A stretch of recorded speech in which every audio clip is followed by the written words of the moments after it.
Greetings, fellow armchair Imagineers. Tiki here. And BlueDragonFive. And welcome to the Ant-Man and the Wasp spoiler cast. Yeah. It's not like a big, oh my god, melt your face off like Infinity War. It's more of like yeah, that happened. All right. So, Dragon, you and we've both only had the chance to see this once, correct? Unfortunately, yes, Scott. No, I'm kidding. I was trying a Michael Douglas voice, and it was just a little Scat. So, Dragon, just to get into our thesis statements, of course, we did our first reactions coming out of it on Thursday night. I gotta say, this is it's an unfortunate, we're living in an embarrassment of riches when it comes to the MCU, Dragon. And we're going to be doing our Marvel ranking video very soon. We've had 20 movies so far, folks, so this is just kind of an advertisement. Marvel ranking video coming up. Going to be splitting that up into two parts.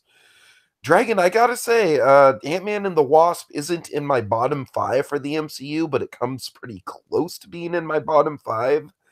But that being said, we're in an embarrassment of riches, so it's still a really good movie. So I feel like this is kind of like a syndrome of the movie where it's just like, well, yeah, it wasn't as good as the first Ant-Man movie, so therefore it sucks. And Dragon, I gotta say, I'm kind of experiencing that as a fan myself, having observed that, a bit of critic of it myself, that kind of culture where, it's either the best thing ever or the worst thing ever. And I gotta say, I'm kind of trying to check myself at that. Because I'm definitely experiencing it's not the best thing the MCU's put out. It's not even as good as the first Ant-Man movie. And coming out, I thought, therefore, it sucks. But no, I mean, it doesn't suck, Dragon. Here's my thing, and I think you're going to agree with me on this.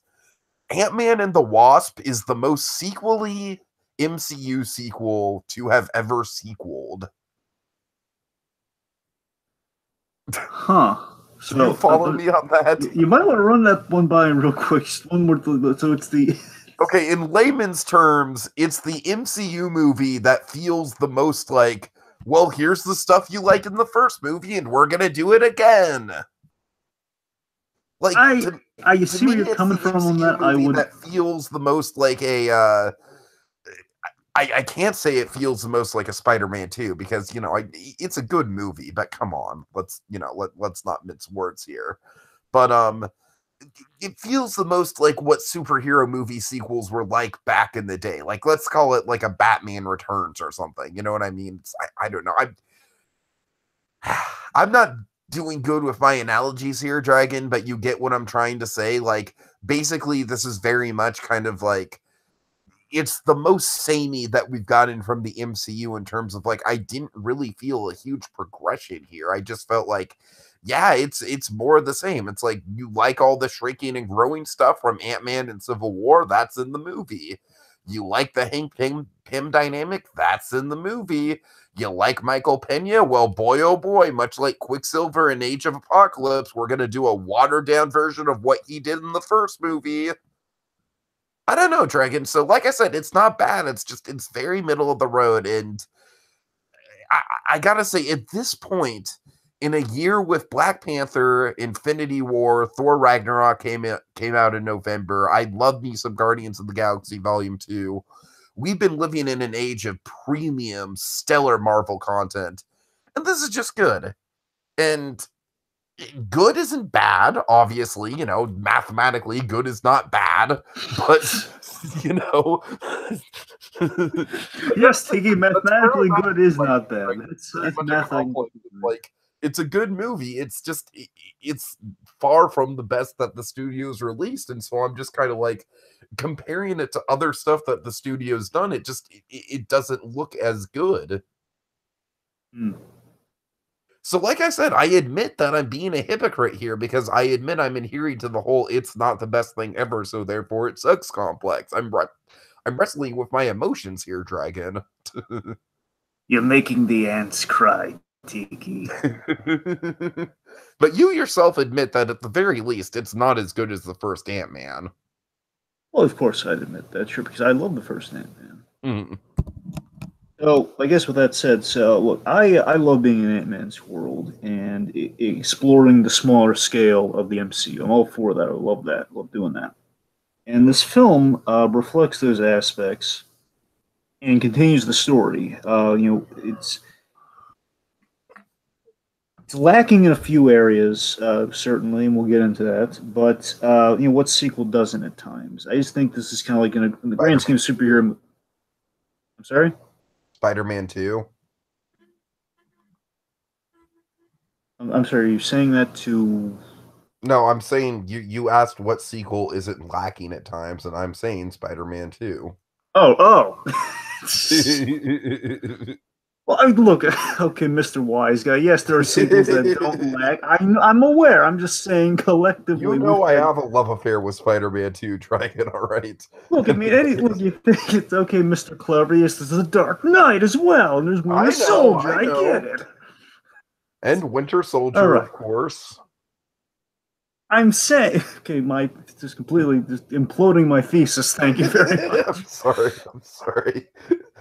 Okay, so my point is it's lacking in a few areas, but again, let's it's not old, it's not surprising territory that sequels don't necessarily live up to the originals Right, all the right, time. yeah. There are certain cases that doesn't make. I don't think it makes it a bad movie. Again, I always cite Superman 2 as kind of my main example for things, and honestly, it kind of boils down to if ordinarily when I use that Superman 2 comparison for sequels like Incredibles 2 or Deadpool 2, I'm thinking the Richard Donner cut of Superman 2. Like, yes, this is a great continuation. Like, we already established who our guys are.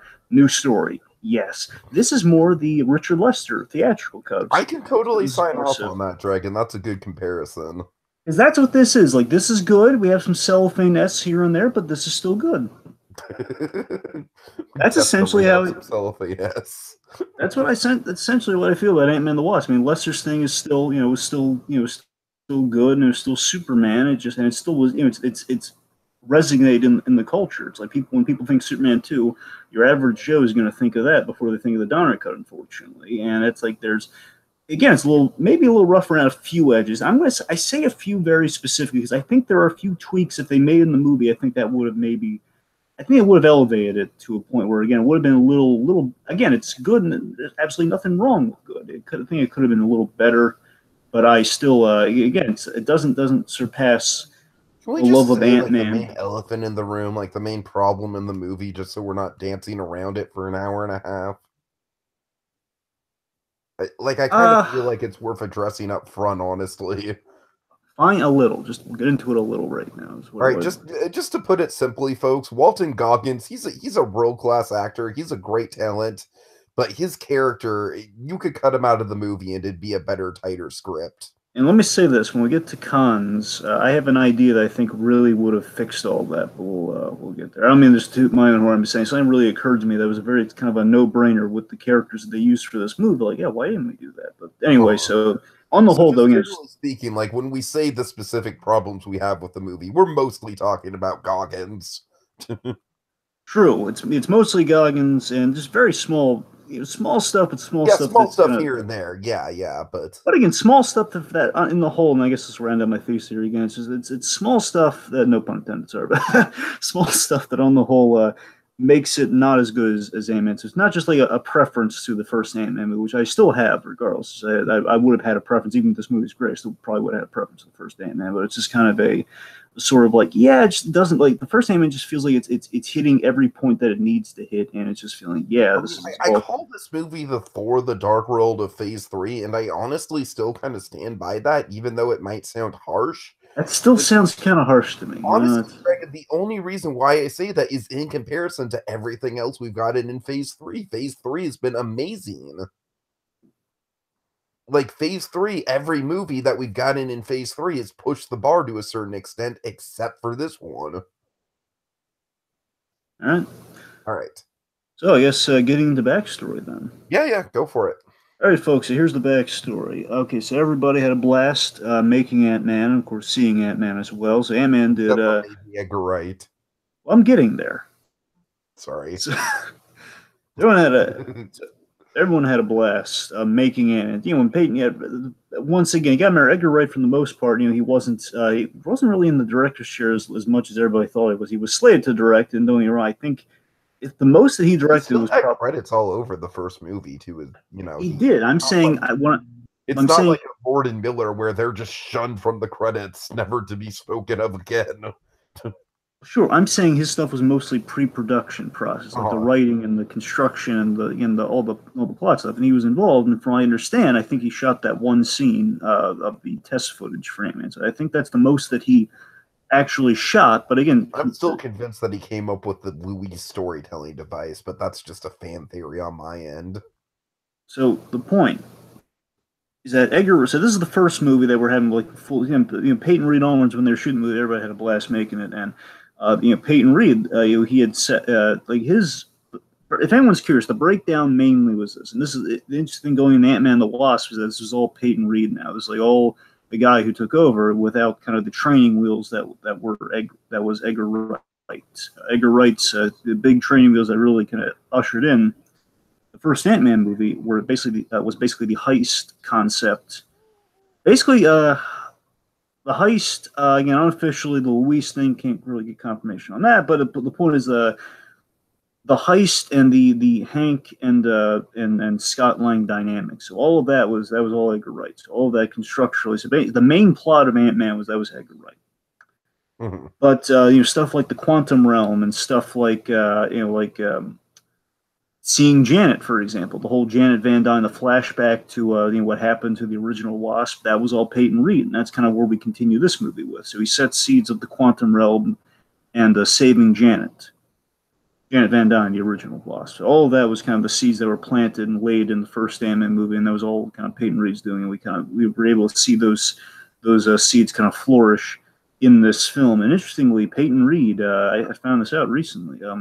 So when they were doing Captain America: Civil War, which of course was the second use of Scott Lang of Ant-Man in the MCU, there were two things they did in that movie that Peyton Reed he wanted to do in the sequel to Ant-Man, but they kind of beat him to the point on one of them. They did Giant Man in Civil War, and he wanted that, but he wouldn't dare fight him on Giant Man because they were really proud of that. That's what they wanted. And of course, you got to remember that's at a point where they weren't sure if they were going to have Spider-Man or not in the movie, so they wanted their big bug guy to have like a moment. Oh, that absolutely would have been a big wow moment outside of Spider-Man for sure. Because here's the thing, Tiki. They had three trump cards before Spider-Man in that movie. The three trump cards were Black Panther, Giant Man, and here's the third one that Peyton Reed did fight them on. Wasp. They wanted to have Wasp in the movie. That would have been like their other new character to introduce. That's ironic because it totally would have changed the dynamic of this movie if she would have been there. Exactly. So that was like the one thing. Says, okay, guys, look, I set up Wasp and everything. I got to do this. Like I don't know if he pleaded with him, but they said, okay, we got a Giant Man. That's all that really counts. Because honestly, Dragon, this movie feels like a Phase 1 movie, and not in a bad way in terms of much like how every other Phase 1 movie was a showcase for their individual hero. This definitely feels like that, but for the Wasp, it's definitely the Wasp's movie. Yeah. All right, I'm sorry. Back to the backstory. So there's talk of a prequel. So basically, when they were flirting around ideas, there was a little bit of a talk of like a prequel for the '80s Pym era Ant-Man, like again doing the whole. It's still being like an Ant-Man and the Wasp movie, just about like before Janet disappeared with the quantum realm. But I imagine they didn't really say this, but I would imagine it would be too expensive because you have to do the Lola de-aging effect for a feature length, which would look. I know Disney's doing well, but there is a limit.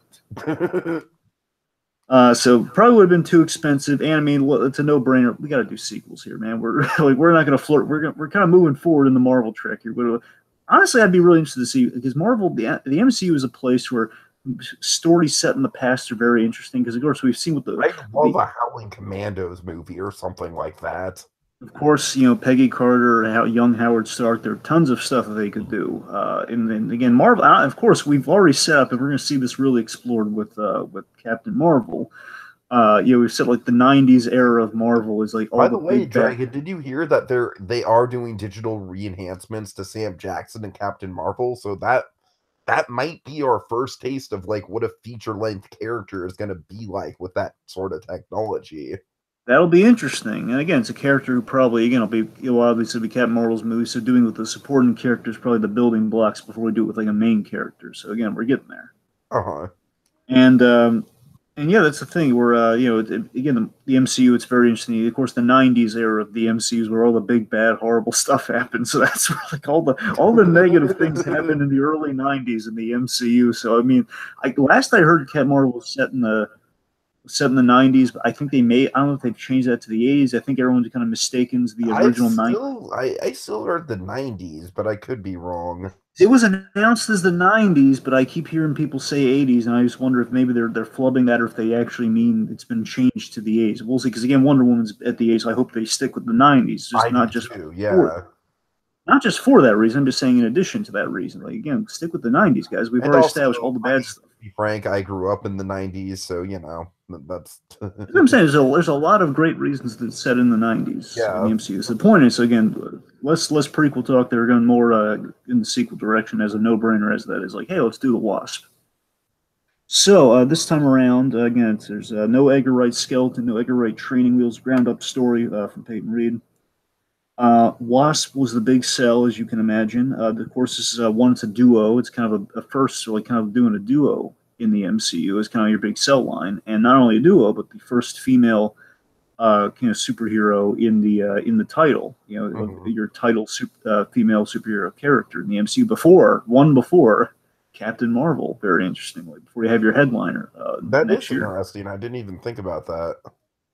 Yeah, and again, unfortunately, all before poor Black Widow. So poor Scarlett Johansson. After an underwhelming performance in Infinity War, no less. So they struck a balance, and basically in kind of picking and choosing from Ant Man's various very diverse history. Of course, you have two Ant Mans to pick from in the long history of things. And let's just say Hank Pym in the comics, he had various identities. Hank Pym got kind of convoluted in the comics. I won't go into details. Trust me on that. The point is, they because he has like three different identities. It's really weird, and of course, there's a bunch of negative stuff with Hank Pym. there's Oh yeah, oh yeah. so the point is, they struck a balance of early Ant Man, some stuff in the early Ant Man era. But here's the thing that really dazzled me with this movie. They pulled a lot of recent Ant Man stuff, which I was really interested in. The Nick Spencer stuff. We got a lot of really cool Nick Spencer Ant Man stuff in this movie. And the Nick Spencer stuff, the significance of Nick Spencer is that this guy's a good writer. I think he's back working on Captain America, but this guy's a good writer. Whatever he's on, he's kind of elevates it. And he when he took on Ant Man was right after the movie, so there was a resurgence of popularity for the Scott Lang Ant Man. He basically kind of picked the football up from where it landed on Ant Man. So it was like not in the movie continuity, but it was like emulating the tone of the movie. So it was kind of like an Ant Man sequel before this, in a way, with the Nick Spencer stuff. So it's really interesting that they pulled a lot of Nick Spencer. It's just complete serendipity that, hey, this guy's kind of writing in our style. Let's pull from this guy's stuff. So they did a lot of new cool stuff. Not Basically they did a lot of new cool stuff for this movie. Not too big for Ant Man, but just right. They wanted to strike a balance. Let's not go again. The first movie was kind of a smaller heist movie. Let's not just spin our wheels and do the same thing again. But let's just kind of do a story that's just right scale for Ant Man. Not like the world's gonna be blown up type story for Ant Man. And that's the ball game, folks. Essentially that's the backstory. Of course, we got a lot of Lola used in this movie on some of our characters to kind of make them all young and beautiful. But we'll get into that later. All right. So I guess the plot. Yeah, go ahead. All right, folks, plot in a nutshell. So after Civil War, Scott Lang's under house arrest for 2 years. So we see what he's been doing since Civil War, leading up to kind of the years of Infinity War. 2 years since Civil War. That's kind of what we established with Infinity War. So Scott Lang is getting visions of the quantum realm, which leads to a reunion with his old pals Hank Pym and Hope. Scott, in this little reunion, he gets roped into the Janet Van Dyne rescue mission that coincidentally could threaten the terms of his probation and his freedom. He's like 3 days away, not from retirement, but he's 3 days away from being free. Getting the infernal ankle bracelet off officially. So other complications that kind of threaten Scott Lang's freedom and rescuing Janet Van Dyne would be a black market trader named Sonny Birch, and the ominous and scary Ghost, who has a grudge against Hank Pym. Big grudge. Ooh, boys, a big grudge. This leads to the adventure of a lifetime to save Janet before essentially before their quantum window closes, and before Scott gets caught violating his house arrest. And that's the movie. All right, let's go through the characters then. Of course, starting with Scott himself. Do you want to briefly touch on the family before we get into Scott? Oh, well, I figured we'd do that while we're getting in the Scott, but I ain't sure. Well, I'm saying like Cassie specifically ties into like the opening sequence with Scott, so Yeah, I mean, sure. And Cassie's very important. I like that. I like that we don't lose the value of Cassie Lang. And in the comics, Tiki, just so you know, and this is something for speculation a little later on, but in the comics, the way her story goes is, again, I won't get convoluted on you here, but she becomes a superhero in her own right, kind of not necessarily a sidekick to Ant Man, but someone who has shrinking powers like Ant Man. I've also heard no, I'll hold off on that Yeah, because that's just it might yeah, potentially be an Avengers 4 spoiler. exactly. But the point is, so Cassie Lang, she's definitely somewhat tied into Ant Man. She kind of wants to still be in his life, and she's all enamored with the Ant Man stuff. So, and I love that the family as a whole. I love that we don't recycle the family dynamic. I love that it's evolved, and we see love that that Paxton, the Bobby Cannavale character, the cop, who kind of Dragon, grew. it's so weird seeing that guy post Mr. Robot now. Yeah, I mean, yeah, of course, Because he was now, in. whenever he pops up, all I can think of is, I'm going to need verbal confirmation. That I see that actor so much, Tiki. When I saw him in Ant Man, it's like, oh yeah, I know this guy. And I've seen him in so many things. After he's been in Blue Bloods in a neat role. He was the generic video. I say this in a good way, folks. He was the generic video game bad guy in Jumanji. Welcome to the Jungle. He gets around. You see, I didn't even recognize him from Jumanji. No, that was him. The creepy, just kind of like the kind of the video game bad guy in Jumanji. Uh-huh. That was him. And Dragon, I hope that you get this comparison. I really do. If anyone will, it's going to be you. Paxton is very Brad Garrett-esque. Oh my god, yeah, he does. He does remind me a little of Brad Garrett. I gotta tell you, just a little. I gotta tell you, I really do love that actor. He puts a smile on your face. And it's like, yeah, it's that guy. And of course, I've seen him hilariously in the other guys. He's just like that was ridiculous in the other guys. You shot Derek Jeter. I don't know. It's funny anyway. All right. I guess the one other quick thing to touch on with Cassie is I love how they expanded on that trailer moment of you need a partner, someone watching your back, and we find out that she's actually talking about herself. Like just the subtle Spielbergian kid acting. This was one of my favorite moments in the film. It was very Spielberg-esque, where Scott's kind of very dismissive at first. He's like, "Oh, you? No, not you." And then she's like, "Why are you laughing?" And we get that Spielbergian kind of just like, like she's genuinely hurt by that, I know it's really Cassie. I just think I gotta tell you, Tiki, I think Cassie's one of the linchpins for this franchise, and the actress that they got is perfect for this girl, and she's kind of the heart of Scott Lang. She's not generic. She's like there's something kind of funny about her. She's got good chemistry with Paul Rudd, and in here what we're doing is she's grown. She grew her front teeth back, and she's and if she wants. Again, I like that we're evolving this universe. It's yeah. All right, so let's talk about Scott himself.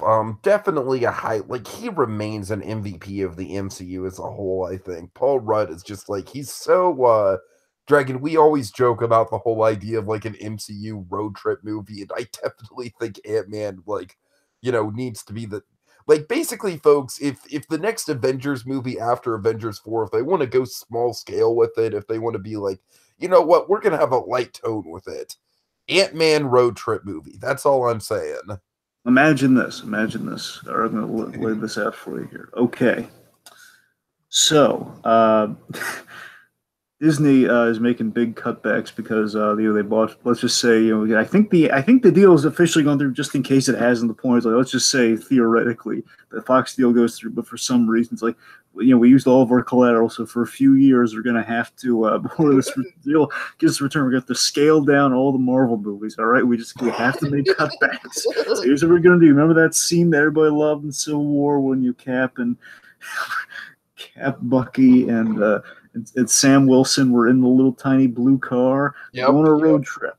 It's like an indie movie, and then they're gonna along the way they're gonna run into Scott Lang, and that's like you go on a road trip. You run into a guy, and you pick up the hitchhiker. He's gonna be the hitchhiker. They're gonna go on like a little journey of self discovery. They're gonna find America. Captain America's gonna find America on the road. That's what the next Captain America movie is gonna be. Oh my God. Okay, alternatively, it would be Black Panther taking Shuri to Disneyland. Oh my God! Yes, and we got a picture of like as Phase 7 of the MCU. Phase 7, we're all out of money. God. Getting Anyways. getting back to Ant-Man. So seriously, so you know me, I love Paul Rudd, and specifically I love Scott Lang. He's a very likable family man. He loves Cassie. He's a fun dad. That's what we see in that opening sequence where this man, he's so delightful. He's constructed like a little makeshift ant tunnel essentially to I kind of gotta say, replicate. Greg, that might be my single favorite thing in the whole damn movie. I get it. I wouldn't fault you for that. I mean, it's one of my favorite things in the movie too. I mean, I thought it was so delightful. I like here's the thing that dazzles me about the movie. I love that we hit that character note right at the beginning. That before he's a superhero. Yes, we have ants. Ants are involved in it, but it's a father and daughter story first and foremost. And again, we see him as a good dad. So what we do with that Tiki so in such a great way is that we don't take the payoff of the first movie lightly. We don't just like, okay, well now he has the kid. Now like we don't do the conventional thing where, oh man, he's on the rocks with the kid. The kid's like kind of mad at him for some stupid reason. We don't do that story. Oh, It's like, thank no, God. Thank God that's we what do. I'm saying. They made the smart choices. That no, he's basking in what he earned in the first movie, and like everything's worked out for him. Everything's coming up Millhouse for Scott Lang. Like he's in trouble, and that's kind of what he's under house arrest. And I love the mundanity of that, the real world aftermath of he took a deal so his family wouldn't like, he wouldn't be a fugitive on the run, his family wouldn't suffer and be kind of like targeted or like it's like when you're a criminal, the family they're going to go to the family. It's like Breaking Bad 101 when you're found out, they're going to hassle the family until the day you die essentially. Mhm. And with that said, it's a position where I love that Paxton, the guy who's so hard nosed towards him being an ex-con in the first movie, is like he's all hugs this movie with the guys. Like, yeah, like I know he's a good guy, and like he's under house arrest. He bit the bullet, but he was helping Captain America. How can I be mad at him? It's all working out for him here, where he's not taking that reward lightly, and it's Cassie is still a drive for him. I just love that element of his character. This movie, we're building upon what we built upon, and just without repeating myself in that I'll live long day here. He kind of lucked into being a superhero with Captain America: Civil War. I just love that he kind of like he was just kind of a noble thief in a way. He was always kind of like somewhat of a Robin Hood, and that he did wrong things for good reason, and then he was doing something to get his daughter back. And now with Civil War, it's like, hey, Captain America needs my help. How can I say no? And I think all of this reflects getting to this movie.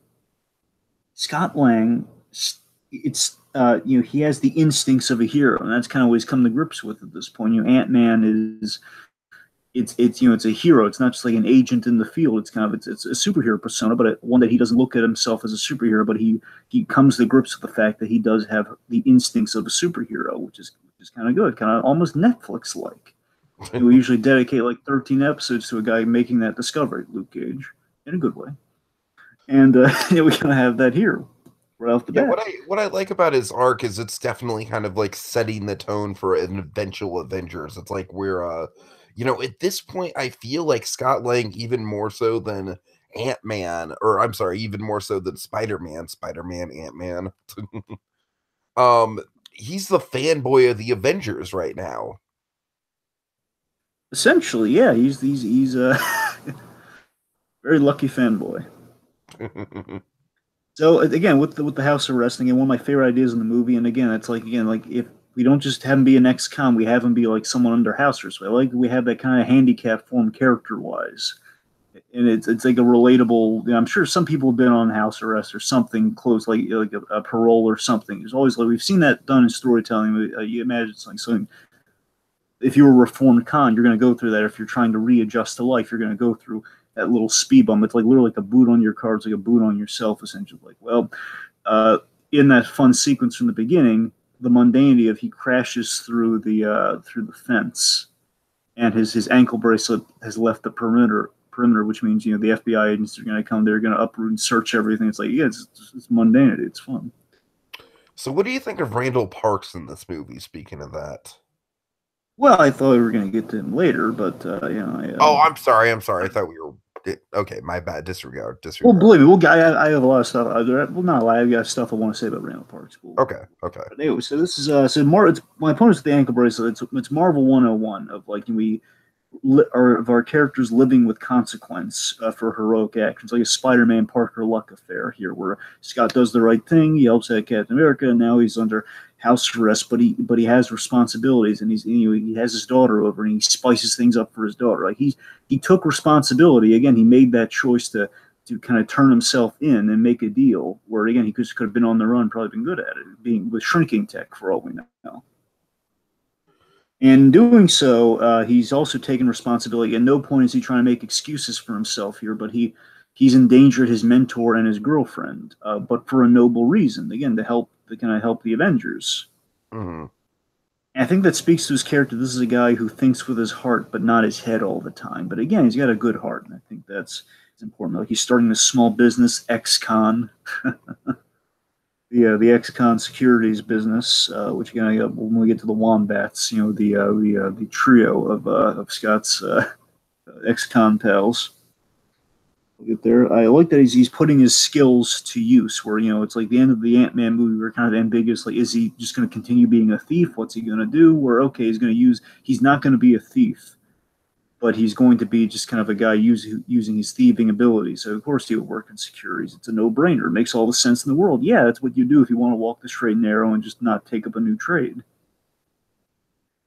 It's like I think like lastly what I say is I think Scott Lang's a guy. The way Rudd plays it in this movie is he just wants to buy the world a Coke. Like a Coke and a smile. He just wants to buy the world a Coke and help his friends and make everything right. And it's like his whole world is like he's just such a nice guy. Like just such a pleasant character. Like the world, everything is thrust on his shoulders. Like, hey, we're gonna take you. You need to stay in the house for 3 days. We're gonna take you out of the house. We're gonna risk all of that. It's the ultimate stress. I think Scott's lesson, just getting into the transition to our next character here. Scott's lesson is ultimately all this stress is literally as we get into with Act 3 is literally too big for one guy to take, and which is the reason his partnership and bond with the Pym family is absolutely necessary, and why these people have to be in each other's lives, even if they're the Pyms, even if Hank Pym's a little peeved at them, they need to be in each other's lives because it's too much for one person to handle. It's too much stress. Mm-hmm. Okay.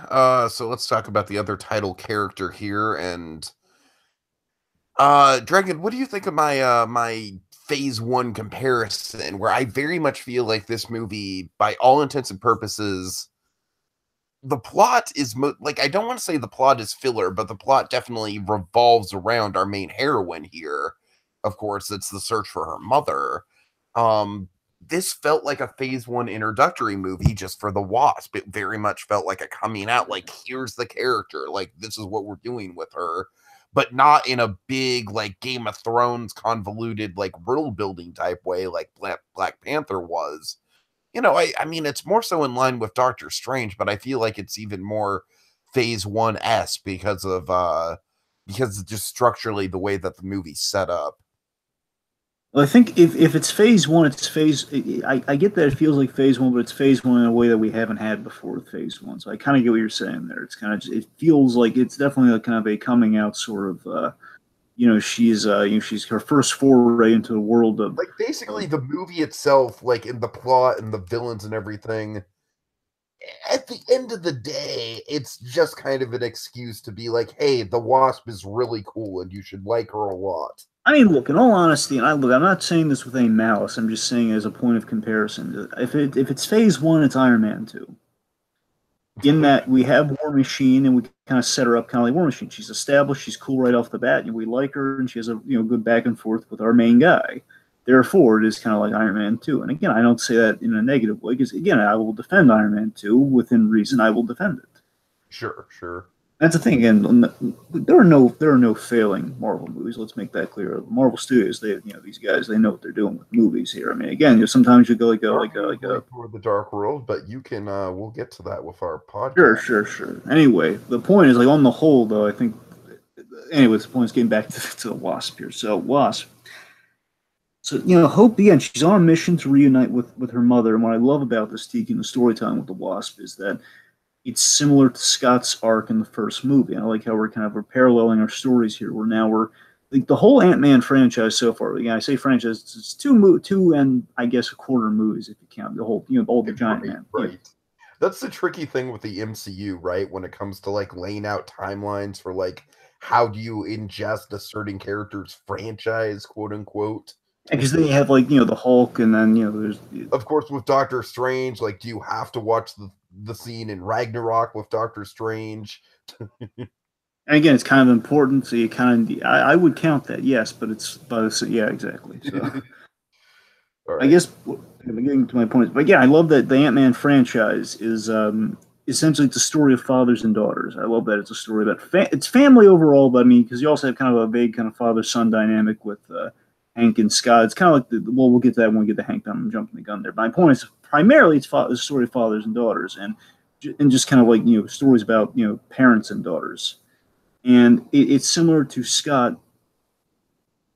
Just going through all of this to to be with Cassie and Hope is going through all this to save Janet and save that missing piece of herself. She's trying to be whole as a character, and Scott wasn't whole as a character until he had his daughter in his life. And Hope, at such a young age, had her mother taken away from her, so she just wants to make up for that lost time before it's too late. And then we see her as her title character, as the Wasp.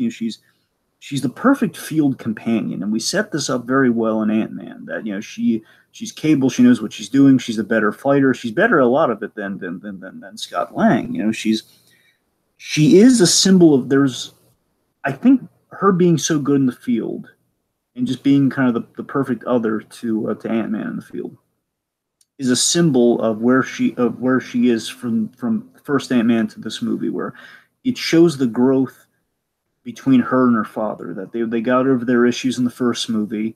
He built her a suit, he gave her the suit, and like the ultimate show of trust and the show of, hey, if we're going to save your mother, if we're going to do things together, I want to make sure you're protected, and I'm trusting you so much as to give you the symbol of what killed your what essentially took your mother away from us. I shouldn't say killed, but what took your mother away from us. Literally the same persona that she had. You can take this on, become your mother essentially. Like you be the hero that your mother was. Another thing that's unique to the Ant-Man franchise is the whole legacy factor, the lineage. Like both of our main heroes have had different versions of themselves in the past. Yes, and I think that's great. Out of this movie, just kind of speaking to the theme, we'll talk about the character later, but there's even an old giant man, for Christ's sake. Yes. Yes, there is, and again, I just love that suit, the Wasp costume, which is, by the way, in itself, it's a really cool looking suit. She has the wings, she has the blasters, she can shoot the disc out of like the other hand, kind of like Batman. I've always said there is a Batman Beyond comparison you can make within Ant-Man because it's a legacy character, the older Ant-Man, right, teaching the younger one, and you kind of have the mechanics of a Batman Beyond suit with the Wasp here. That's all great, and I like she has lightened up since the first film. She's very capable, but she's not like she was really hard on Scott in the first movie. She's like, I should be in there, and she wasn't mean, she wasn't laid bad. She was a girl with issues, and now she's kind of worked through those issues. And again, that suit is a symbol of her and her father coming through a catharsis. Like she's whole. Her mind is centered and mission focused, without the emotions kind of getting in the fray. There, she has an emotional drive, but it's not clouding she's not calling the cops unnecessarily on Scott Lang. She's not doing that move like she would have done in the first movie. And speaking of which, in relation to her and Scott, this charmed me. I love seeing her. I love seeing her crush on Scott. I really do. I love her seeing like her crush and the fact that she can't resist the Lang charm. In those little bits where they're kind of staring at each other, it's like I thought that was really cute. It's like, oh, she likes him. I got to admit, Dragon, I'm trying to save my pros and cons really quick. I didn't feel a lot of chemistry there, but that may be subjective. All right, all right. Well, it's more on that a little later, but yeah. Anyway, so I thought it was kind of cute. Anyway, so let's get to. Unless you got anything else on the Wasp, let's get to the man who designed both costumes. Yeah, so I like the running gag with Hank Pym where it's like, all right, so if you two are done locking eyes with each other in my car while I'm right here. I'm saying I thought that was just so adorable that they're like these. There, I think Michael Douglas is more adorable than Evangeline Lilly in that scene. I'm just saying, like the whole dynamic of like these two kids like each other, and they always have like dad in the car. Essentially, it's always like it's always the girl's disapproving father of like, now be careful, Scott. That sort of thing of like where, so Hank T. By the way, you called this ever since the first trailer. I want to give you props on this. You called that Hank Pym was going to be mad at Scott Lang in this movie. Oh yeah, absolutely, absolutely. So he's very peeved with Scott, and Scott. He's the disapproving father. Dragon is the quintessential. I'm not mad, Scott. I'm just disappointed. See, that's the thing. You have this weird parallel. I think it both works in a weird way. As I kind of like, you kind of like have your cake and eat it too here, where you have somewhat of that. It's a redemption story between kind of the father figure and the son figure. But by the same token, it's also he is the trying to impress the girlfriend's dad in a way. It's kind of both. I know it's kind of twisted, but it does work. You gotta admit. No, yeah, I hear you. I hear you. Anyway, so I love that he's peeved for reasons that make sense here. Where he did risk him saving him working with the Avengers has risked the entire mission to save Janet, which again was the main reason because now they have to go into hiding, have to do all this cloak and dagger stuff because hey.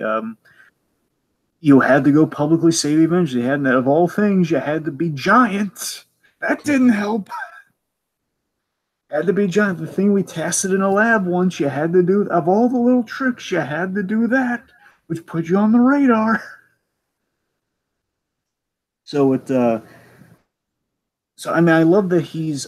We established that he's very anti-trusting Stark and trusting the world with superheroes. So Hank is understandably peeved, and we get to see some dimension with that here. Not as much as I would have liked, but we do get to see him being very. At the very least, Hank Pym is not just an exposition machine in this movie like he was in the first movie. And again, he was a fun exposition machine, but he was an exposition machine. Sure, but again, fun. Yeah. And here, what I see, here's the thing I don't think we went far enough with, but I like that we still explored, is that we developed here, is that we saw the character flaw in Hank Pym, kind of the chicken button, if we're using a Back to the Future comparison here. It's kind of the chicken button for Hank Pym, is that the guy we see his grumpiness and his temper as a character flaw, which, by the way, let's just say this, I think they might be alluding to, in a far better way, by the way. I think it's kind of a better, smarter way of alluding to the whole the old wife beater, the infamous wife beater thing of Hank Pym from the comics. I kind of got the sense too, like it's a little like in the first movie he was kind of like a teddy bear almost. You know what I mean? And in this movie, it's a little bit, they like he's still a teddy bear, but it's like a teddy bear that's been left out in the rain a couple days. Yeah, he's Michael Douglas's Lotso in the Toy Story live action remake. I could sign off on that. Anyway, but seriously, yes. I mean, I like that. They threw us all away, Scott. Anyway, no, seriously though, I do like even in the first movie we saw like he punched, he punched the traitor Shield agent who insulted him and his wife, and just punched him square in the face. Mm-hmm.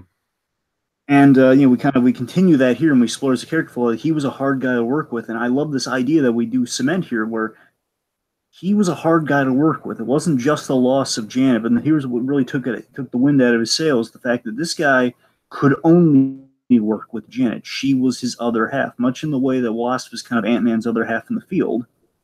Even in the old days, that was true. Or in the lab, just these two, like Hank and Janet, were the other half. Like she was the personable one, he was the smart guy. Like that's how they worked. And without her, he just became the grumpy old guy who punches people a lot. Mm-hmm. And he is. Here's the thing. So that character flaw, that grumpiness, that like basically Hank Pym just not trusting anybody again without that person. Like he's become a very distrustful, very kind of cold guy. Through that trauma that he suffered, he becomes kind of our pseudo villain of the piece.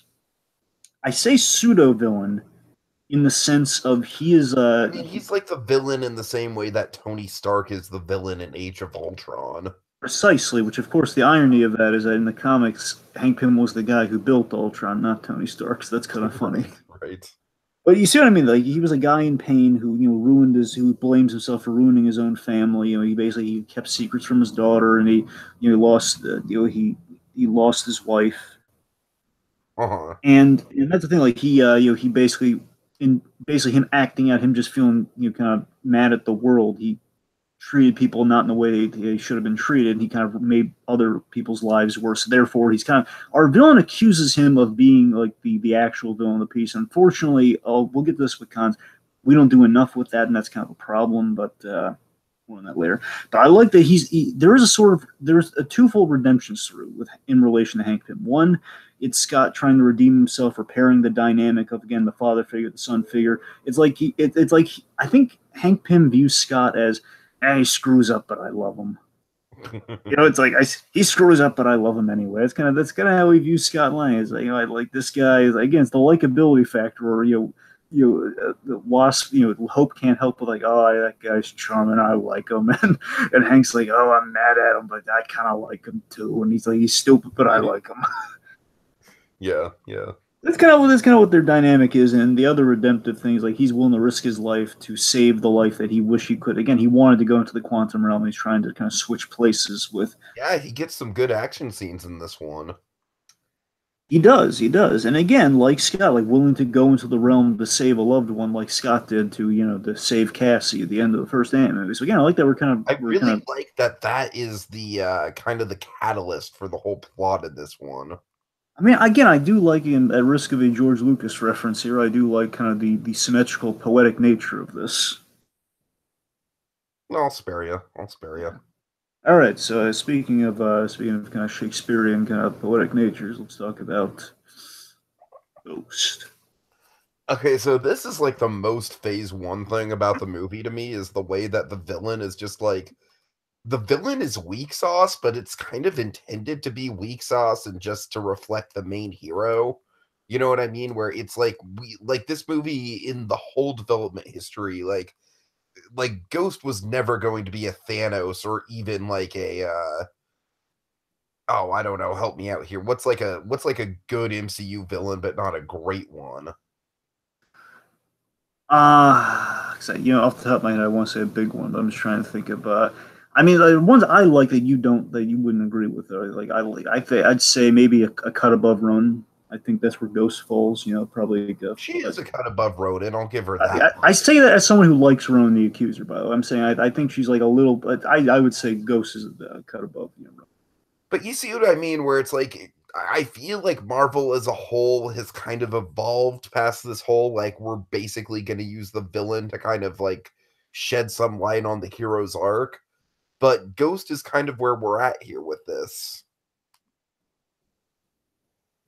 Yeah, but here's the thing. So I went into this movie I love the character of Ghost. I really do. I really love the Ghost character. And I was going into this movie very hyped for Ghost, and the marketing looked really cool. Just keeping the glimpses. And here's the thing: Ghost is kind of a blank slate character you can do anything with. And that Ghost is very simply a saboteur with the phasing powers, as in they can be a saboteur or an assassin. Again, both have been done, but we don't know who Ghost is. That's kind of the Ghost traditionally has been male, but they made a leap there, which again, it's a blank slate, so there's no harm, no foul there. It's just like, hey, we're doing Ghost, and we have the look, which is it's just with the white costume, with the phasing technology, and the red eyes, which they did, checked all the boxes there. That's great.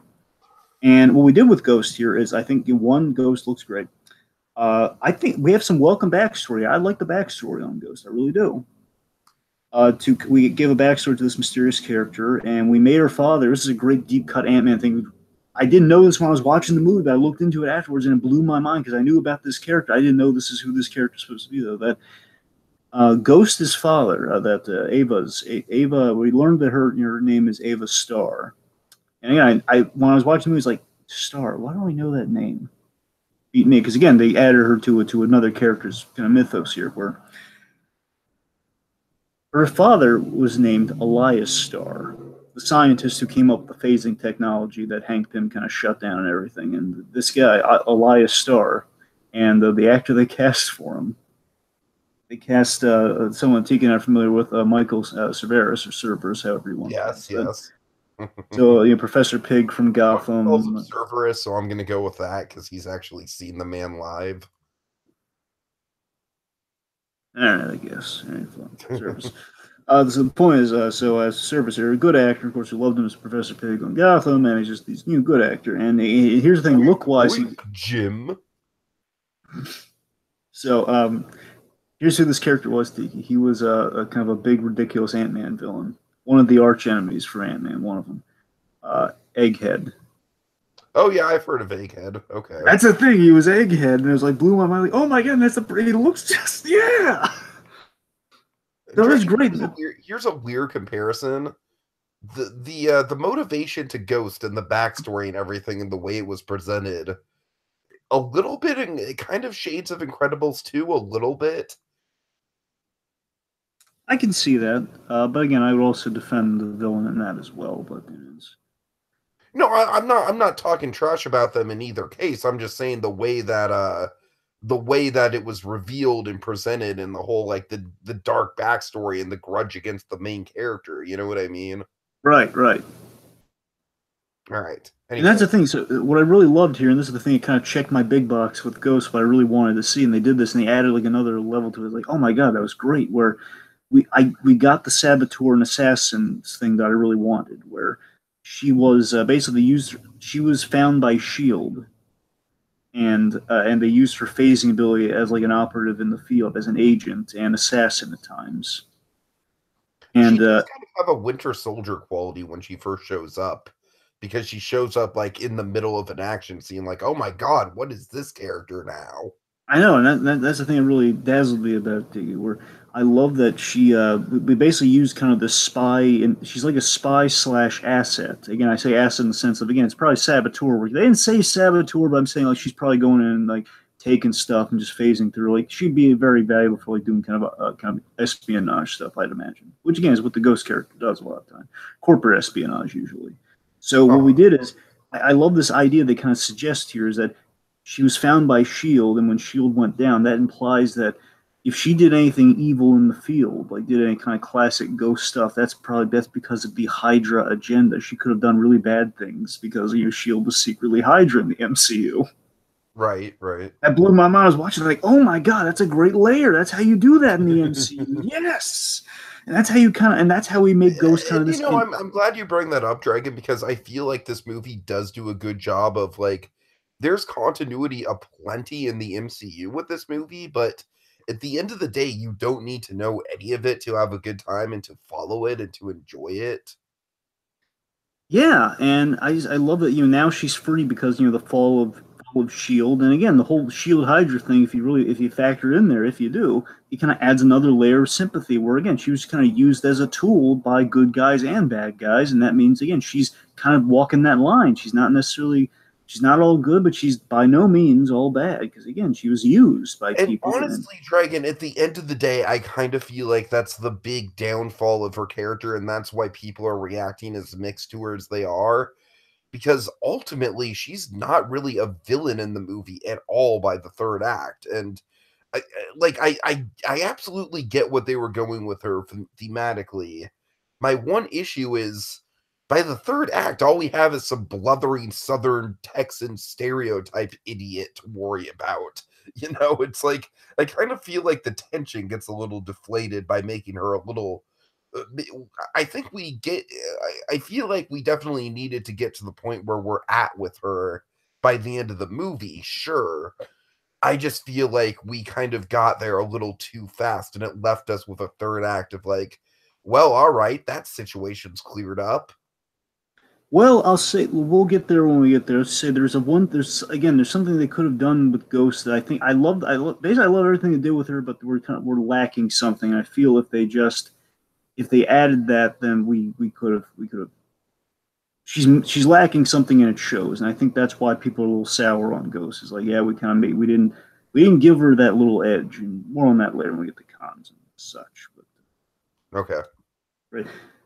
And I mean, I love the bit where she likes Scott, even when she's like, she needs Scott because he's kind of the MacGuffin because he has the link to Janet, which means they can get to the quantum realm. And essentially, Ghost wants to solidify because she feels pain when she phases, and it's getting worse, and she could very possibly die. And I was just saying, and this is kind of funny. There's a Batman Beyond comparison because there was a villain once on Batman Beyond who had a phasing power, and he overused it. And essentially, what happened was he kind of phased. He couldn't control his phasing ability, and he kind of phased to the center of the earth, twisted. And so I just love that even when she has him like kind of like tied up and things, and he comes to, he's like she again. It's the likability of Paul Rudd. Like she even likes him too. It's like, oh, you're funny. I like you. I don't want to hurt you if I don't have to. It's like, yeah, everyone loves this guy. All right, so let's see. So speaking of Ghost, as a character who, of course, kind of walks the line along with Ghost, let's talk about Bill Foster. Dragon, I hate to say it. I have no idea how you feel about this guy as a whole, but it's Lawrence Fishburne in the MCU playing an older version of an already established character. I was hyped, and I think they do next to nothing with him. I'll say this. I mean, look, pie in the sky hopes, and I knew this was not going to happen, but in a perfect world, Tiki, what would have happened? We would have seen when we see the younger Lawrence Fishburne, we would have seen him grow into the Goliath using the pin particles, like doing the Goliath turn, where he grows to 20 feet, like you said, and of course, Dragon, honestly, I'm not even like, yes, it's a disappointment that we didn't see Fishburne as Giant Man, sure. Honestly, I'm just saying, like, the tone was all over the place with this guy, and he's just kind of like, I love Lawrence Fishburne. He's a great talent, but I don't think he knew what he was really doing in this movie, to tell you the truth. I feel like Lawrence Fishburne was almost just like so excited to be in an MCU movie that he just kind of played it a little bit too safe. I don't know. Like, I can't really put my finger on it, but tonally something was just kind of off with this character for me. Well, here's the thing. I think he's used in a way that assists the plot, but by the same token, I would say here's the thing: he's not misused, but I would say he is underused. They don't do a lot with him, but I think they use him the amount of which I think they use him the bare minimum amount that would still help the story. Because here's the thing: he's the ex partner of Pym. Again, we get the whole Goliath, like this is the guy, this is the reason for Giant Man. This guy came up with the whole like reverse engineering the pin particle to shrink you and make it big. So this is the guy behind it. So that was cool. That tracks. And what they're kind of doing here, and Tiki, look, I know this is going to be a big stretch, no pun intended. It's got a big stretch for a comparison here, but just go with me on it. I'm saying it's I think what we did here with Lawrence Fishburne as Bill Foster is that we take this very likable actor, very beloved and cool actor being the operative word, beloved and cool actor. We kind of we do a Lando turn with him. Oh man. I mean, I understand what you're saying, but oh, I'm not saying I'm not saying Lawrence Fishburne isn't as cool as Lando. It's just that Bill Foster isn't as cool as Lando. Well, I'm just saying. I'm just trying to equate what the turn itself is like, because it is kind of like where again I use Lando. I understand what you're saying with the actual turn. Yeah, sure. The turn itself is like again it's a Lando. And that's exactly what I'm saying with the fact that the tone is really off with this guy. I think the tone is I think the turn is kind of like the main catalyst for the tone being off. I guess, Tiki, I think if anything, the reason for the tone thing, which it doesn't bother me, but I see your point. I think the tone issue is that he doesn't, we don't, he just has a grudge against Hank Pym, and I don't mind that. I like that he has this grudge against Hank Pym where Dragon, honestly, for a second there, I thought he was going to be the main villain of the movie, though. The turn, like, is I feel like the turn is treated more dramatically than it actually should be.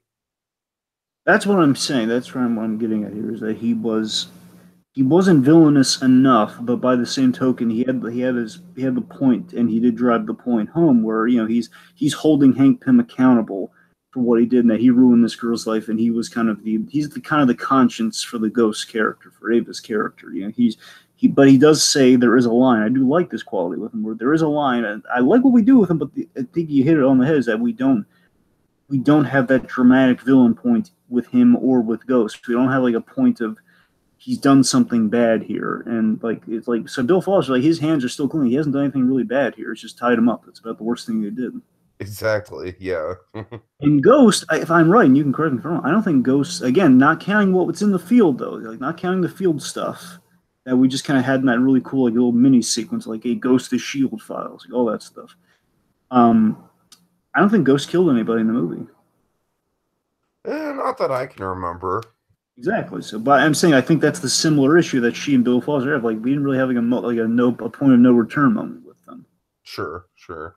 I mean, And to be fair, I feel like with Ghost, it's more kind of like that's the whole like. Honestly, with Bill Foster, I'm more confused about how we should because with Ghost, I feel like she was always meant to be sympathetic. But with Bill Foster, I'm more confused, like walking out of the movie, how we're supposed to feel about the guy, I guess. and again, okay, I'll get into it now. Okay, one of my cons. Okay, one con because it relates to both. It's the same issue through Bill Foster and through Ghost. Is that the same issue? Is that the problem with Ghost? The problem with all of that, the villain turn, that whole storyline, to me, is that there is no payoff. If we had a payoff, again, one, it's the whole there's no villain, like there's not really a villainous point of return, and maybe there doesn't necessarily need to be. What we do need though is a payoff because at the end of the movie, it's just like they're in an alley and like they got away scot free, and it's like there's no like we bring up the fact that Hank this might be Hank Pym's fault, and then Hank says it didn't go down the way you think it did, and then we never bring it up again. And Mhm. I think Bill Foster's trying to call him on the reasons that it is his fault, but we never see those scenes. And you see what I mean? Like we don't get the lesson. Like we don't understand why Bill Foster, he's helping the bad guy here because Bill Foster's just trying to. He basically Let's put a pin and go back to that because I have right. some theories on that, and just it kind of speaks to some cons I have as a whole with the movie. So, All right. Okay, well, just remind me of it. all right, Okay, so the point is, at the end of Foster's arc, he realizes that Hank's stubborn, but deep down is a good guy. So that's kind of where he also comes around. It's like, okay, I gotta stop Ghost Force Ghost. So let's talk about oh the man, God Man himself. Let's talk about good old Sonny Birch. everyone's the boss bigs of the MCU I villains. gotta tell you though, he's kind of a nicer boss Biggs. Okay, here's the thing: of the dragon, like as ridiculous as he is, it's freaking Walton Goggins, so he has a screen presence to him. You know what I mean? I mean, here's the thing. I don't hate this character. I don't, but there is an issue. I think the big problem with this character is his functionality in the plot. He's I, worthless to the plot. He's an entertaining character, but he's just kind of like he's just so unessential. and I won't get into the fix with this character. I'm going to save that for cons. But on the Birch as a whole here is that you're right. He is fun, and here's what I like about it. I like that he's personable. I like that he's essentially. And I look, there are other reasons I like that. It's his Okay, main you know what? reason. I'm gonna make a less like probably a slightly more favorable comparison with this movie, and I'm gonna say that instead of calling it the Dark World of the Phase 3, let's call it the Iron Man 2 of the Phase 3. I mean, that's the thing. There's a lot of Iron Man 2, but again, I think just people would like read into like, oh, Iron Man 2, the least impressive of the Iron Man movies. Ooh. Well, I mean, speaking to that, I very much feel like this guy is kind of like the Sam Rockwell villain in the movie. All right. You don't get that? No, I kind of hear what you're saying. I see what you're saying. I get it. Yeah. Where it's like Sam Rockwell is kind of just like the the guy who's probably too talented to be in a movie of this caliber, but he's there anyways and he's having a really fun time and he's playing kind of a Weasley guy who's not really the main villain. No, I really do see that comparison. I think it's a better comparison. Yes. Okay, okay. I mean, that's the thing. He's fun and personable, and for me, I love that. Again, there's a little more to it than this, but it read to me that the one of the main reasons for the double cross because basically Birch had a deal with Hope under an assumed name, under like an alias. Uh, to again, like he's very. It's similar to what in the comics. You know, they name like he's a saboteur almost himself here. Where again, kind of like Ghost, where he acquires technology from companies and he sells it.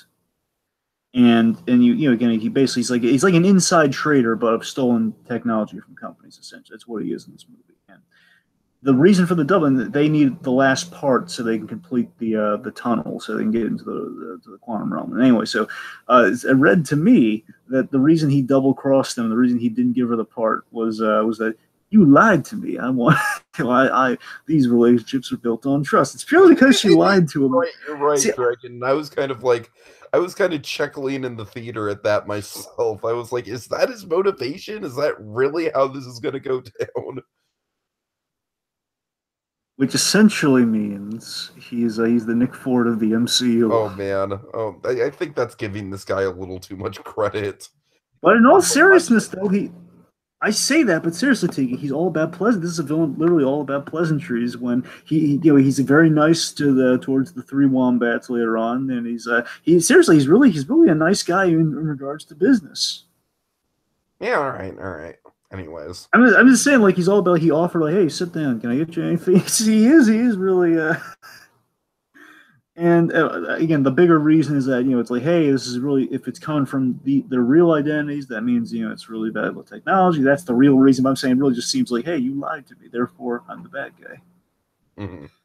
So the last thing with Lurch really I got before we get like cons down the line with him is that in the spirit of he's kind of in the spirit of the conventional villain, but with personality and flair that we kind of got in the first Ant-Man, where again Darren Cross is kind of cut from the Obadiah Stane cloth, but Corey Stoll brings such personality and just performance with the guys. He comes alive, and I think we kind of have that to a lesser degree with Birch, where again, like the personality, like he's there, and in these little Well, private I mean, scenes, he's I great. feel like with Yellow Jacket, he was much more essential to the actual plot of the movie. That's the thing. Exactly, and that's the difference. Yeah. All right, so speaking of the three wombats, let's talk about them. So again, I say three wombats because of that great line from the first Ant-Man. Says, "Oh no, not those three wombats." All right, Dragon. This is where Tiki's gonna get unpopular. All right. Oh wow! I hope you're not going to say what I think you're going to say. We overuse Louise in this movie. Hmm. Like to me, this is a classic case of sequelitis. Like, well, it really worked in the first movie. It's funny. I see sequelitis in other places, but not with Louise. Oh, well, Louise, I was feeling the sequelitis because here's the thing: I feel like Louise works as well as he does because he's not in every scene, and then when you force him into every scene, he kind of becomes like I hate to say it, Dragon. It's not as bad. It's definitely not as bad as this example, but it kind of vaguely reminds me of like the Zach Galifianakis effect of the Hangover movies, where he gets slightly less charming every movie. Like, and I guess the main thing that bothered me with Louise is that his big story moment wasn't nearly as good as the first Ant-Man movie. I Look. I'll agree with you to a point. All right, not definitely not to the Galifianakis point, but I'll agree with you to a point where Luis.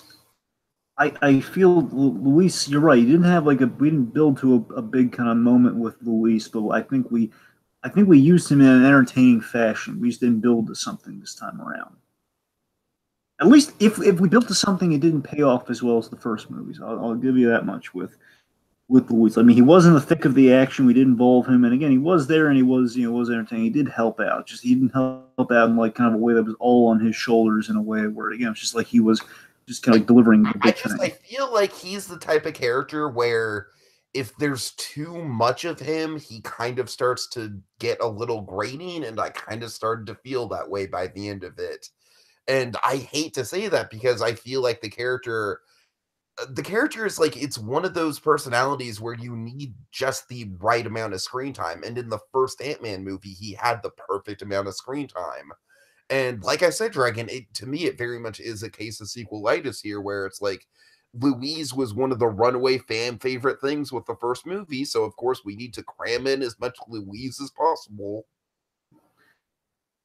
I mean, look, I'll say it.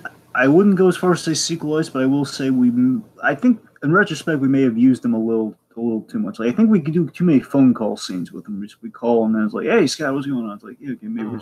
Honestly, well, again, you haven't seen this yet, Tiki, but it's kind of like the in Die Hard 2, where they do the way they work in Reginald Val Johnson.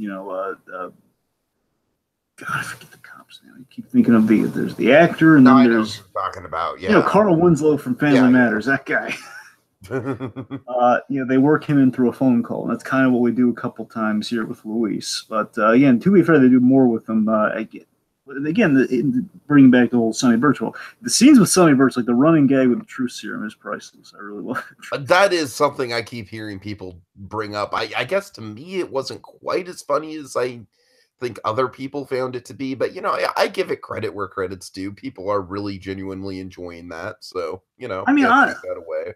So they call apparently the nickname is because it's they call Luis when he goes in the storytelling mode, they call it like a tip sequence, or it's like like what's the tip for when we're going to steal something. And of course, I got this tip from this guy, and et cetera, et cetera. So it's kind of the tip scene. I do love the tip scene in this with Luis. Okay, Dragon, I have the perfect comparison here. All right, it's essentially what we do with Quicksilver and Apocalypse versus Days of Future Past, where yes, it's technically well done. Yes, it's very funny, but it's just like they don't do anything new with it, and it's not to the same heights as the first movie.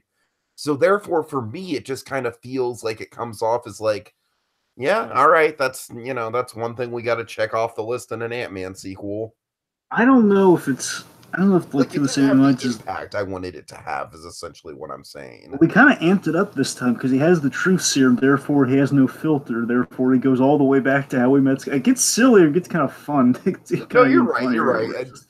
My favorite thing is when he comments on Hope's hair, and he's like, and then this girl had this haircut that's like, hey, I'm all serious. I'm not interested in you. Here's the thing that cracks me up, and I think you'll notice that if I'm remembering correctly, you'll notice they couldn't get Michael Douglas to do it. That's why he doesn't mention Hank.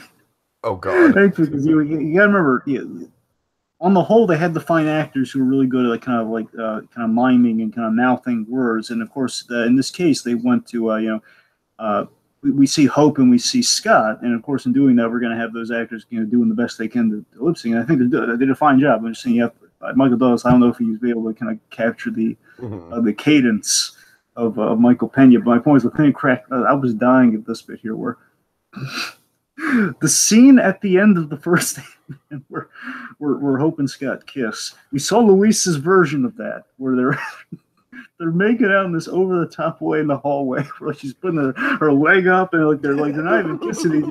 It's like they're talking like their heads.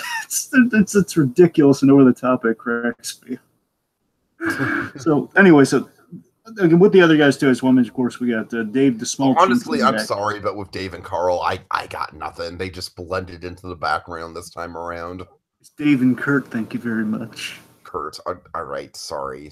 Yeah, I bring it up because Kurt, like Lawrence Fishburne, is another DC alumni actor here, where he has been in 2 DC properties. He was Dave the Small Chin plays Kurt, the foreign guy, the whole like Baba Yaga. Of course, maybe think of John Wick, and he said Baba Yaga. And he was in The Dark Knight, and he was in Gotham. He was one of Jerome's followers. He was the one who brought back Jerome. Oh, okay. All right. Okay. So I guess on the whole, just the thing I have to mention that the ex-con business insecurities, that is purely from the Nick Spencer. That's from the comics. That's the whole Nick Spencer idea that Ant-Man, he moved to a different town and he tried to start a small business. Yeah, the MCU like movie version of Heroes for Hire. Essentially, yeah, that's what I'm saying. We kind of, and I just love that. I always love that was my favorite idea in the Nick Spencer Ant-Man comics. That again, we're kind of like a quasi sequel to the Ant-Man movie. It's like kind of inspired by the Ant-Man movie. It was like, yeah, that makes sense for that character, and we did that here. And and it was great. And again, I thought it was kind of fun to see the characters again. We brought all of them back, and not just Luis, which shows that they got a fondness for those three guys, and it was nice. And anyway, so I love that Luis, even after losing the big contract. Now I'll admit that one felt a bit of like we have to give these characters something to do. Like maybe not sequelize, but it felt like we got to give them something to do. It's like they lost the big contract, and I like that after they lose that, Luis feels bad for kind of giving Scott away, and he's on his side, and he's very he's risking himself to help Scott out. Which is at the end of the day, he's very protective of Scott. So that's all nice and speaks to their friendship. So that's all nice. We found a way to keep them around without them being thieves. So yeah, okay, let's talk Woo. Let's talk Ancient Woo. Yes, the second blockbuster in like 2 weeks to feature a character named Woo.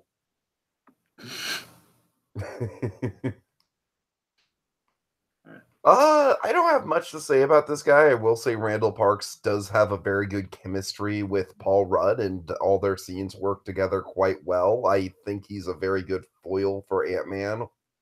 I love Randall Park. I saw him. I had the weirdest thing with Randall Park, where I saw him in this show that for life of me I can't think of, because it was one of those dumb generic live action Nickelodeon shows they had. Like it was the I don't mean the good ones from the '90s, folks. I want to make that clear. I'm talking about the there was like a recent like one of those things where like, hey, the good ones from the '90s have the Dan Schneider stench all over them these days. But I'm saying like one of those shows, not even one of those shows, Steve. I'm talking like I'm pretty sure it was Nicktoons. I mean, there's a chance it might have been. I can't tell you. It was just the show where he was the cop. He was a cop father to one of like it was like three kids who were secretly superheroes or something close. It's like kind of a cross between Power Rangers. Doesn't matter. The point is he was a good character. He was a father who was a cop. And he played the blissful idiot. That's kind of what he played. He was good at it. He was nice though. And in the park, he kind of plays a better version of that here, where I love that he's just so you know, Agent Wu is from the comics. On board with the backstory, let's just say he was what they did here was kind of a fun reinvention where he was like he was an FBI agent turned SHIELD agent, and what we did here is that he was like he was a really cool field agent. That was his gimmick. He was like Agent Wu's a big deal, like yeah. And what we did here is he's not a cool agent, like he's not a Coulson, but he's a cool guy, and I love that. I love it. He's not a cool agent, but he's a cool guy. You know what, Dragon? I'm sorry. I know you're gonna get that little twinge of jealousy when I mention this. He kind of had a Fred Rogers quality to him a little bit. I'm jealous, but I'll buy it. He's kind of the guy you'd want as your neighbor. I definitely got that. Well, it's interesting because it's like I was kind of thinking the Mr. Rogers thing before he brought up that he was like a minister or whatever, and then when he said that, I'm like, oh yeah, it definitely checks out with a Mr. Rogers thing. But Randall Parks on the whole, I really loved him in this role. He was delightful. He's a guy doing his job, and I like that he's rooting for Scott. He has like this little arc of like, hey Scott, like he's hoping. Part of it, he's so charmed by Scott, like he hopes that he's not gonna like, oh Scott, that's this. it's like he's charmed by the close-up magic. Michael and everything. Douglas is in the corner, like I know, right? He's a good kid, but he just makes poor life choices. There's Michael Douglas playing cards with Jonathan Banks just for a random reason. Yours too. It's going around. So, but seriously though, just he's great. I love he's oblivious, but he's oblivious in a charming Inspector Gadget kind of way. In the animated sense. He's bumbling, but he's lovable. Not the Inspector Gadget Saves Christmas kind of way. Oh, not the Inspector Gadget Saves Christmas. To be fair, we don't speak of that. We don't speak of that. So it was, he's charmed by the close-up magic and the gag that gets me every time. I love the you want to get dinner bit at the end there. Basically, he and Paul Rudd have his great kind of. It sounds so improvisational. It has to be improvised. I'd imagine it'd be improvised. Basically, like Scott misinterprets what he says, and like basically, I'll see you next time when I might have to arrest you. And he tries again. He's the cool guy who's trying to be a cool agent with bits like that. It's falling flat. Right. And it's just like, wait, what? Did you want to do something later? No, why would I want to do something? Dinner or something like? Do you want to get dinner? It's so nice. Again, this guy is just so pleasant. I love the lifeblood of this movie being this is one of the most likable movies this year. It's likable, you know. It's like I love this. I love these characters. Oh, No, nice. I hear you. I hear you. Okay, so let's talk about kind of the big meat and potatoes of it all. Janet Van Dyne. Yeah, I gotta say, Dragon, for as big as Michelle Pfeiffer is, I don't necessarily think they gave her as much to do in this movie as I would have liked. Of course, right at the beginning, my God, I people are saying, and I'll echo what they're saying. Probably the best use of this technology ever with the DH Michelle Pfeiffer. Holy crap! Oh yeah, I was very impressed by that too. I'll say this though. I Well, mean, look, you Michael know, Douglas as well. I think Michael Douglas looks better than he did in the first movie, DH, but like Michelle Pfeiffer in particular. well again, we made Robert Downey Jr. into a teenager. I mean, we can do anything these days. Well, yeah, but that I would say that's one of the lesser of these effects. Well, But sure. I'm just saying that they're pushing and pushing it each movie, and we're doing it yeah, like we had like two characters in a scene who had the youth technology on. with the Robert Downey Jr. one, it was more kind of like, oh, okay, that's an effect. I guess technically the most impressive would probably be Kurt Russell, right? No, honestly, I gotta say, like I said, I think Michelle Pfeiffer takes the cake as the most impressive. All right, that's fair. Because you Might pick what? Kurt Russell up to this point, but I think you're right. I mean, yeah, we've only seen it once, folks. But from one view, I would say it was pretty seamless though, Michelle Pfeiffer. So anyway, but yeah, I love that opening scene, Michelle Pfeiffer, so much with her as Janet, because I it's a great love. open. Yeah, you're right. It is a great cold open. What I love about it, again, this hit me in the right spot at the opening here. Less just seeing exactly what happened in the first movie, it was specifically the scene before that, where we got a sense of Janet and Hope, and where we see that she was the It's fun like the parent. She good was version of what they were trying to accomplish with Peter's parents in the Amazing Spider-Man movies. essentially yes. And look, that wasn't too the stuff of the beginning. The way it made it wasn't that bad, but you're right to do it better here. Um, And I of get course, both this and the Amazing Spider-Man are arguably taking cues from A. Arnold.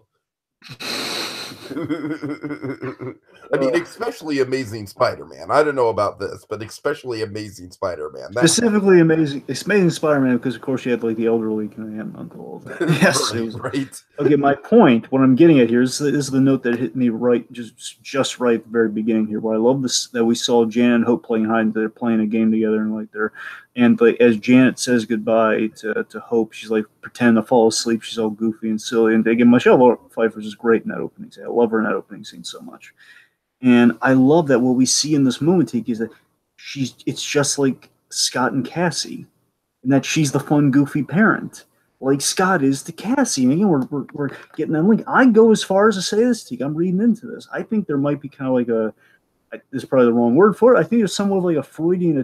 I think we get a sense of like a Freudian attraction to Scott Lang because she's kind of feeling Well, what Dragon, I mean, just come on. Like, Scott Lang is a sexy beast, and he's also charming, so everyone loves Scott Lang. That's the thing. He is. But seriously, doesn't it make some sort of sense that again, like she was, No, like she would. well, I mean, I would say cosmically, like the way they're connected in the quantum well, maybe that makes sense. Well, sure. I'm saying I think there's like that might be something to substantiate, but I think just that, and then you have this like she like Hope probably liked the way that Scott was with his daughter. Maybe saw like subconsciously saw a bit like how she was with her mother. I don't know, maybe a bit of that, but yeah. I mean, I think that scene, the seeing her in that scene, I think it has to be somewhat intentional that she's like Scott. Therefore, we have the causal link between the two. That has to be intentional, I would think. So yeah, I bought that. Janet was kind of the fun counterbalance to Hank, as I was saying before. She brings the respect of that character, and that's kind of what Wasp is when she's done right. And that the Wasp, the original Wasp in the comics, Janet Van Dyne.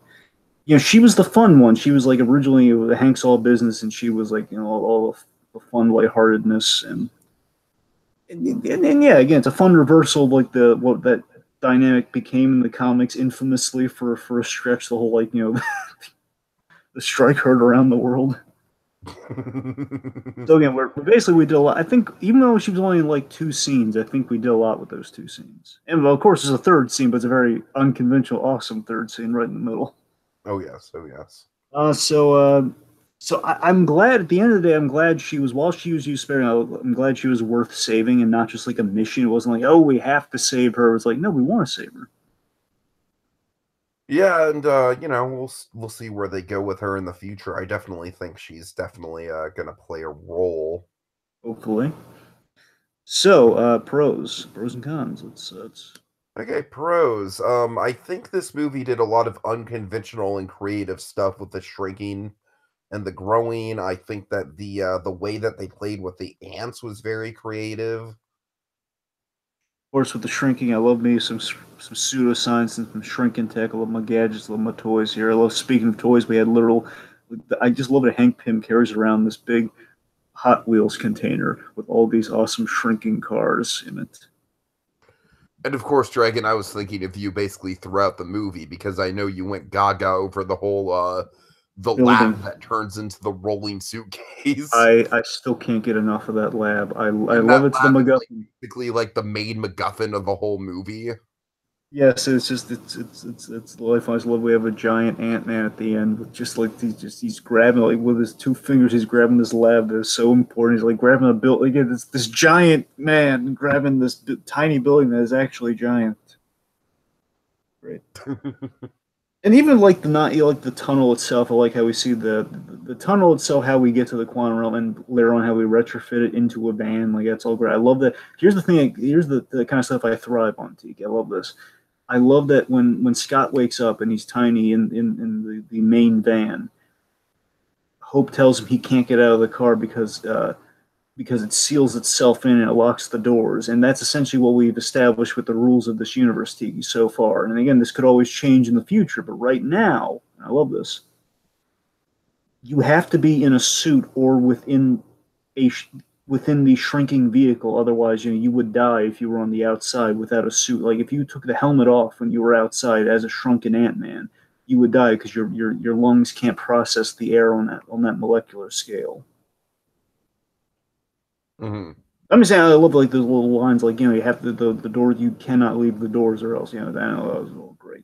Also reminded me of one of my favorite scenes from a really corny movie from with shrinking in it from My Favorite Martian, the movie with Christopher Lloyd and Jeff Daniels. Oh man. I love that shrinking car sequence, and they remind all these car sequences. I kept taking me back to there. Like, yep.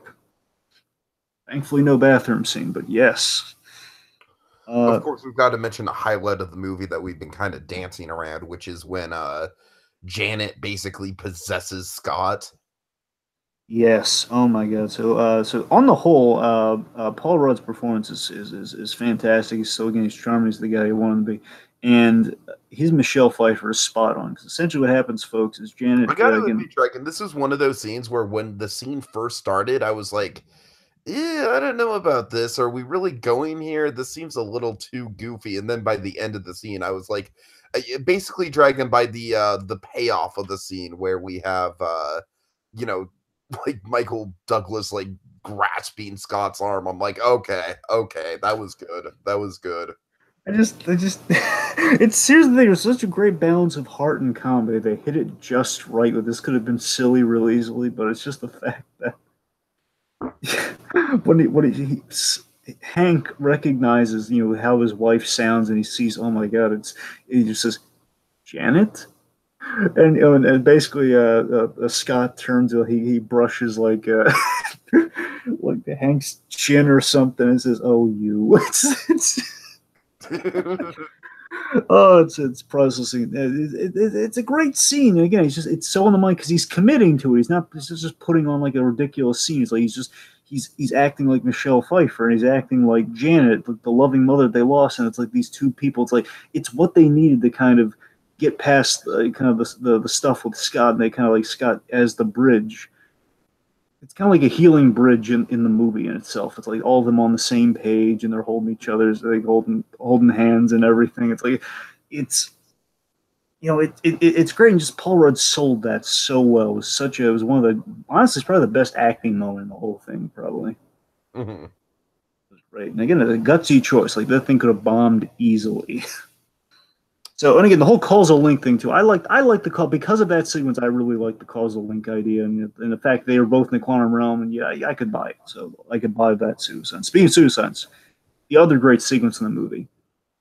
I love the work in progress suit idea, the malfunctioning next phase of the Ant-Man suit, and this leads to one of the great sequences in the film, the school sequence, where Cassie has the Civil War suit in a trophy. Which, by the way, this recurring beautiful idea. Uh, world's best grandma. World's best grandma. Again, like I can understand, you could see it as like it's like they're trying to recreate the magic of the bunny, but it feels like something in the vein of the bunny. It doesn't feel like a knockoff of the bunny to me. It's he's so ugly. I love him. In this case, it's like they like weird things. They're delightful. This little father daughter, bond here, and the fact that he's in the trophy, and he has to sneak into the school. You get the little Ant-Man suit, and the shrinking in the suit is malfunctioning because he turns giant in like a broom closet, and then we reveal, and it's so hysterical when we reveal this. He the best way I can describe it is he becomes a medium-sized Ant-Man. God. It's the best way I can put it. I don't know what the official term is, but he's medium-sized Ant-Man. It's probably like an ant pun of like an official name, but you have Giant Ant-Man, you have Ant-Man. There's probably something in the middle that I can't think of. But anyway, so this is great to see him like run around. He kind of does like a Paddington homage where he's like wearing this little rain slicker, and he's just like, "Hey, wait a minute!" He runs away like he's writing him off as like a little kid, and he can't reach the cubby. Like it's all ridiculous and funny. And we have just this perfect delivery from Michael Douglas at the end of the sequence of him running in the school, just things going wrong. How was school, champ? just it's perfect. Again, he's in a van too, and it's all again. They're selling the bridge to a bigger thing here. The family element remains intact, and it's great. It's one of the best things. Peyton Reed knows how to tell a family story. And I think that's family. Yeah. See, that to me, I would imagine that's the thing that Edgar Wright may or may not have brought. I don't think I would assume Edgar Wright didn't bring that into the thing with Ant-Man. I think that was a Peyton Reed thing, the whole family thing. I'd like. So overall, the performance real quick, you said the performance of the comedy is very strong. We grow the family dynamic. The truth serum gag and the whole tip sequence of Louise, we already covered, very funny. You got some fun action. And of course, we continue kind of the Honey, I Shrunk the Kids vibe the movie. I love the deep cuts of like Nick Spencer with the whole ex-con business and the Goliath and Egghead. I kind of lost my mind with afterwards. We get 85-foot giant man. 85 feet. He's 20 feet taller than he was in Civil War. Yeah. A straightforward plot, and I love the ending with the drive-in and the miniatures. We have miniatures in our credits. That's pretty. Those are all really well. Oh, that was a damn good credits. I'm glad you bring that up. Yeah, really well. That miniatures idea was great. Whoever had that idea deserves a raise from the movie. That person became correct that day. Also, really good Stan Lee cameo. Oh yes, I honestly I kind of like this one better than the bartender in the first one. I kind of like it. That was great too, but this was like serves me right for partying in the '60s. I partied it up in the '60s, but I'm paying for it now. Right. Just it's perfect. The whole driving thing was like we had the cars in the little driving like in front of like just like the laptop. That was great. It's here's the thing to kind of transition us between the pros and the cons here. Yeah. I feel like a pro is that it's a very, very well paced movie in that every action scene kind of like. It's a movie where all the action scenes kind of clip along at a good pace. There's no real downtime to it. But I feel like at the same time, kind of to transition into the cons, Dragon, like I said, at the end of the day, I hate to harp on this fact, but the movie's plot is a little like it's a clean plot, but it's it's like a little kid swept the leaves in the backyard and he did an admirable job, but there's still a few leaves scattered around here and there, and the parent has to come out and kind of clean up after the kid. You know what I mean? It's like, all right, son, you did good, but hey, you got to get the finer details right. And that's where I feel like the movie kind of suffers from. Like, it's not that it's a bad plot, it's just as we already established, you could just cut Walton Goggins out of the movie completely, and it would be like probably a good 15 minutes shorter. And and I feel like with Ant-Man movies, having Ant-Man movies be under 2 hours, if any MCU movie is going to be under 2 hours, it's going to be Ant-Man. So I don't know. Like I said, I don't have many cons with the movie because really, at the end of the day, I feel like the movie's kind of more middle of the road MCU than anything else. So that's why I'm not overly glowing about it. But that's why I'm also not like, this movie sucks. Fuck this movie. You know what I mean? I am very kind of just coming down like, yeah, it's a good MCU movie, which means by comparison, it's not nearly as good as some of the other stuff we've gotten. Hmm. Here's speaking of Goggins. All right, so Sonny Birch. Here's honestly, I think there's a kind of a no-brainer, and I have a theory of why they may not have gone this route, but I really think this is kind of like I don't understand why they didn't do this with him. This would have made him relevant, would have kind of justified all they did with him here if they did this. So Sonny Birch, essentially in the movie, he is used as goon fodder. That's the best way I can put it. He's goon fodder that gives us the car chase. He Yeah, gives us basically the whole point of him is we need to have like disposable goons. You're right. so, it's goon fodder. We have the fight where in the kitchen, and we have the car chase. That's really what we have Goggins in the movie for, and also someone to give kind of our wombats someone to kind of have rapport with. So those are the three reasons we have Birch in the movie. Now, the simple solution to make Birch relevant to things. Basically, we can keep all the stuff with Birch. We just got to rearrange literally one detail. We just got to do one thing. I think would have fixed all this, really. I'm not trying to look. I don't want to just rewrite the movie. But I'm saying the pieces were there and like the backgrounds were there. I just don't understand why they literally if they reversed one detail, this would have all kind of gone swimmingly. Birch, in the comics, as I mentioned, traditionally, Birch, and what they bring to the movie too is that Birch he kind of steals and acquires technology from other companies, and that's what he deals in. He deals in kind of acquired technology that he has had stolen for him.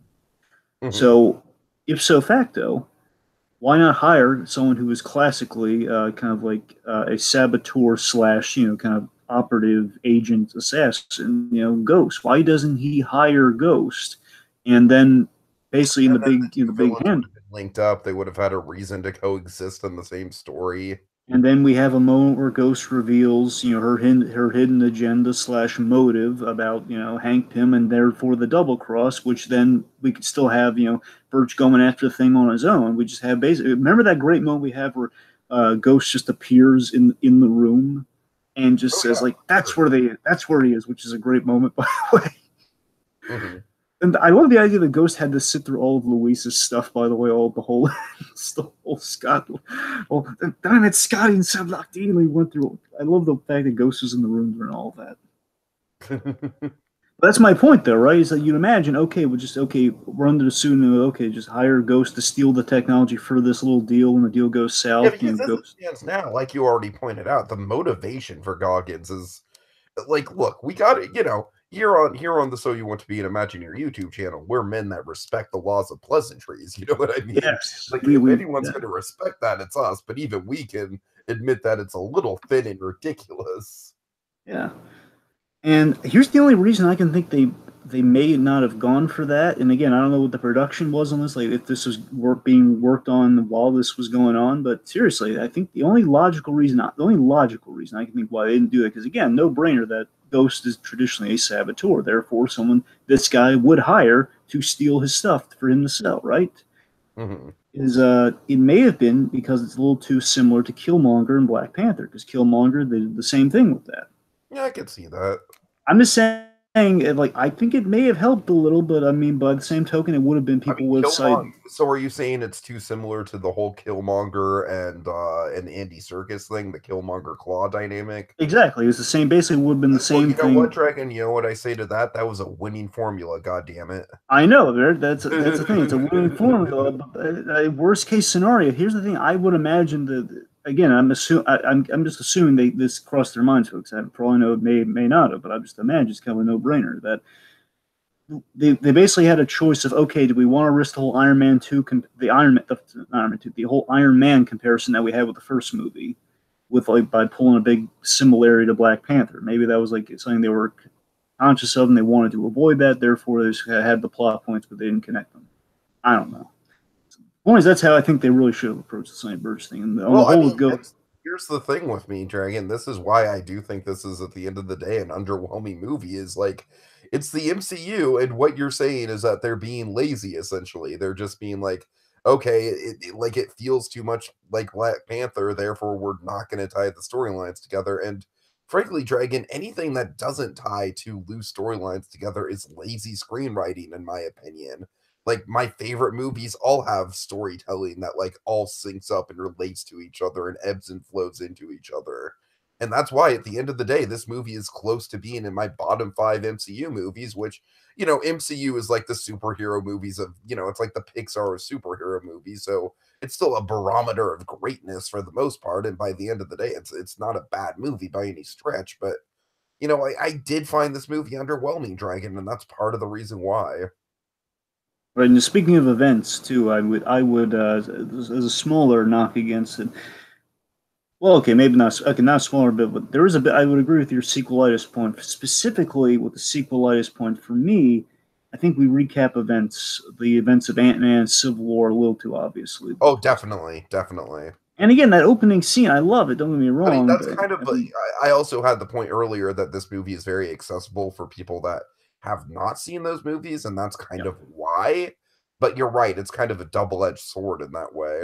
And like, don't get me wrong, like I like the opening scene in both qualities, and that one, like, the youth effects are great, and of course, I mainly love the story in that part, like seeing, from Janet's perspective, and that's why we redo the whole like her disappearing at the quantum realm because it's important for the movie. But literally, it's the same scene that we saw. Just we just stick with Janet a little bit more in that scene. The other token is that again with sequelitis, we go a little over. Just look at it from this perspective. We go overboard with the youth effect. I'm not saying it's a bad effect. I'm not saying. I'm just saying that it definitely feels like a sequelitis thing of okay, hey, remember in the first movie we did that youth effect that blew everybody away with Michael Douglas? We're going to do it 3 times. You see, I got that a lot more with Louise, but fair enough. I think it doesn't bother me. It's noticeable. All Oh, I'm saying is it's really noticeable. That, okay, they really went overboard with the youth. I mean, it's cool looking. It's just like they're really like trying to like, yeah, They're God. let's see. Okay, so with Ghost on the whole, look, I love Ghost, but there's no payoff with the whole with the Hank story, with the whole we don't know with Hank if Hank Pym necessarily like Hank doesn't really learn a lesson of he doesn't really we don't know all the ins and outs of how Hank screwed over her father, or if he did. Because again, with the whole Shield Hydra thing, we could have hit on this. Really, we could have that. Maybe he was working for Hydra, therefore Hank knew this, and he's like, okay, and that's why I blackballed that guy. Or maybe did Hank go too far in blackballing this guy, therefore he risked his own life in the experiment, which killed him and ruined his daughter. So because of that, because we don't really pay off that story, there's no real ending with Ghost, and that we just disappear into the alley. There's no ending for her, and that's noticeable. And I think that's what really hurts that character. And that again, characterization perfectly fine. It's all good. I'm loving it. Just again, there's this kind of she lingers at the end, and therefore there's no big villain like there's no catharsis. Ghost. Ooh. And unfortunately, what we have is like glowing hands to the head, like, hey, you're fixed. You're quasi fixed now. Versus like, okay, well, do we want to talk about what happened? Right, right. I mean, again, that's it's noticeable, and like, it's less of a thing. It doesn't really kill the movie for me, but it's really noticeable. And it's like, yeah, it's like we're missing something. It just feels like Dragon, whenever you're ready to transition, I have a con with the post credit scenes that we'll get into. So okay, we're almost there. So I think I got okay. two brief bits. Okay, let's see. Oh yes, here's the logic issue that kind of gets me. Why doesn't Scott use while his main suit is while the work in progress suit is malfunctioning? Why doesn't he use the Civil War suit that he just took that should be working fine, as in the original, as in the one it was working wonders for him? Because they only needed it like to link up to get a location in the quantum realm. Either like Hank could just fix that in like 2 seconds, or maybe it was just still functional without with like a little switch being flipped. I mean, why didn't I? Just, I guess the link up did more damage than we thought. I don't know. I guess that's why I didn't use it. It's just a little noticeable. Like 2 Ant-Man suits, and then the one's not working and endangering his life. Why wear it? All right. Okay, and I guess lastly, the marketing. Marketing did a lot of spoilers. So the marketing I think kind of hurt. In the And that retrospect, actually does transition into my post credits point. yes, exactly. So the marketing had some issues. Tika, tell them why. Because we give away a post-credit scene in the marketing. I think this is a first, isn't it? It might very well. Well, no, Black Panther technically had some UN stuff, Yeah, you're right. Yeah, okay, good but it's point. But not nearly as noticeable. the difference is this is like 80, this is like 90, sorry. This is 90% of what the post-credit scene actually is that they've shown. Again, specifically the post-credit, not the mid-credit scene. The post-credit No, we'll scene, get into the mid credits. The mid like credits, basically we see like one haunting bit in front of the post-credit scene. That's like the 10%. Then the 90% is like literally everything you see in that trailer with that sequence. So the post-credit scene is well, let's go through them and we'll say what that is. But just we'll put a pin in the marketing. It's just really bad because we spoiled that bit, and of course other bits like the Ant-Man, and of course Ant-Man like basically on a Back to the Future skateboard move with a giant truck, which is cool. uh Right. The Pez dispenser, the giant salt shaker. Yeah, Really, a lot of the cool giant effects, unfortunately. To be fair, we saw more of the Pez dispenser, was really cool. But you're right, it doesn't fix it though. But yes, so the Pez dispenser is cool. I just want to get that in there too. But yes, okay. Mid-credit scene. I love this mid-credit scene so much. You know what I like about it is that it's kind of ironic because we get like one of the best mid-credit scenes and then one of the worst post-credit scenes. Yeah, it's unfortunate. um you know what I like about it is I feel like this movie, like everyone was expecting people to get dusted during the mid-credit scene, and then this movie kind of lulls you into a false sense of security where it's like, nah, this is a light and breezy movie, they're not going to do that in this movie. And then basically the whole movie is almost kind of like an exercise in like lulling you into that false sense of security, Because everybody came into this movie asking the question, does he take place during Infinity War or not? Okay, Dragon, I have one nitpick with this though, and you're What? gonna find it ridiculous, but I I am. have to bring it up. What is it? Okay, so this takes place right before the snap, right? Essentially, yes, it does, yes. Okay, so Thanos had a good 24 hours of invading Earth before the snap, and Scott Lang and the Wasp and Michael Douglas and Michelle Pfeiffer are all just fucking chilling on that roof. To be fair, that was in New York. This is in San Francisco. Okay, I know, but would you not think it would be worldwide news? Look, it's worldwide. That bothers me is that it's the timing of it. It's like I wish they would have at least acknowledged the weird Thanos stuff going on, and maybe that was the reason why they had to go into the quantum realm. I don't know. Look, to be fair, all right, to be fair, the Hank Pym, he wants to stay out of things. My whole thing is like they're just so casual about it. You know what I mean? Like this feels like a typical Sunday afternoon for the Pym family. Look, you see the dilemma here. Well, but again, news travels. But I mean, it's like, how much can we do when the Avengers are gone? They're dealing with that. It's like it's like it boils down to the question of the first Ant-Man movie. Like, that sounds like a job for the Avengers. Like, well, the Avengers are busy doing their own thing. That's kind of what they said in the first movie. They're kind of using that logic here too. Or they're doing their own thing. How much can an ant-sized guy really do against? I'm not saying. I'm He's not an ant-sized guy. We established he could grow very, very, very, very big. But again, now they're all in space. They don't know what's going on. Again, as far as they know, it was you gotta remember, T. As far as they know, it was like a one-off event, and then all the stuff is in space from that point forward. Nothing's happening. That's a fair point. That's a fair point. Basically, there was an attack on New York, and then, well, what are they going to do? They're going to go all the way to New York? About the Wakanda stuff. All right, fair enough. There you go. Fair enough. All right, we all settled there? Yes. Okay, so let's talk about it in itself here. So, essentially, they're gathering healing particles to kind of treat Ghost and kind of fully cure her. They have the van. Basically, we have the tunnel that's built into the van that Scott goes into. He's warned, very kind of Back to the Future 2-esque. He's warned, like, Doc, you don't want to get struck by lightning. It's kind of like one of those ones where Hope warns him, okay, now there's going to be a lot thrown at you there. You've been there before, but make sure you don't get stuck in one of the vortexes, like the time vortex, to avoid the time. But Tiki, the minute they said time vortex, I was putting the pieces together. And again, I had a hope here in this scene because here's the thing, I want to emphasize somewhat. Again, we're all expecting kind of like a dusting or a link up to Infinity War. I was expecting a much darker version of this. I was expecting, we'll get into when we get into the spec. Let's say I was more so what actually might be on the table. I was expecting our post-credit scene to be a depressing one of Cassie goes up in ashes. That's honestly kind of what I was expecting too, to be honest with you. But again, for reasons we'll speculate on that, that's probably not going to be the case, and that's why I didn't expect it going into the movie. Because again, I had idea that maybe they're not going to go that route anyway. But the point is, like the minute Time Vortex was said, I was like, oh, are they? They're going to do it. They're gonna do it. So Scotty goes in, he gets the particles, and he's like, "Okay, guys, I'm ready. Bring me back now." They're counting down 5, 4, 3, 2, and of course it's Janet, Hank, and Hope on the outside. They're ready to bring him back. And hey, guys, we cut to the outside. 3 little poofs of ash. You dissipate.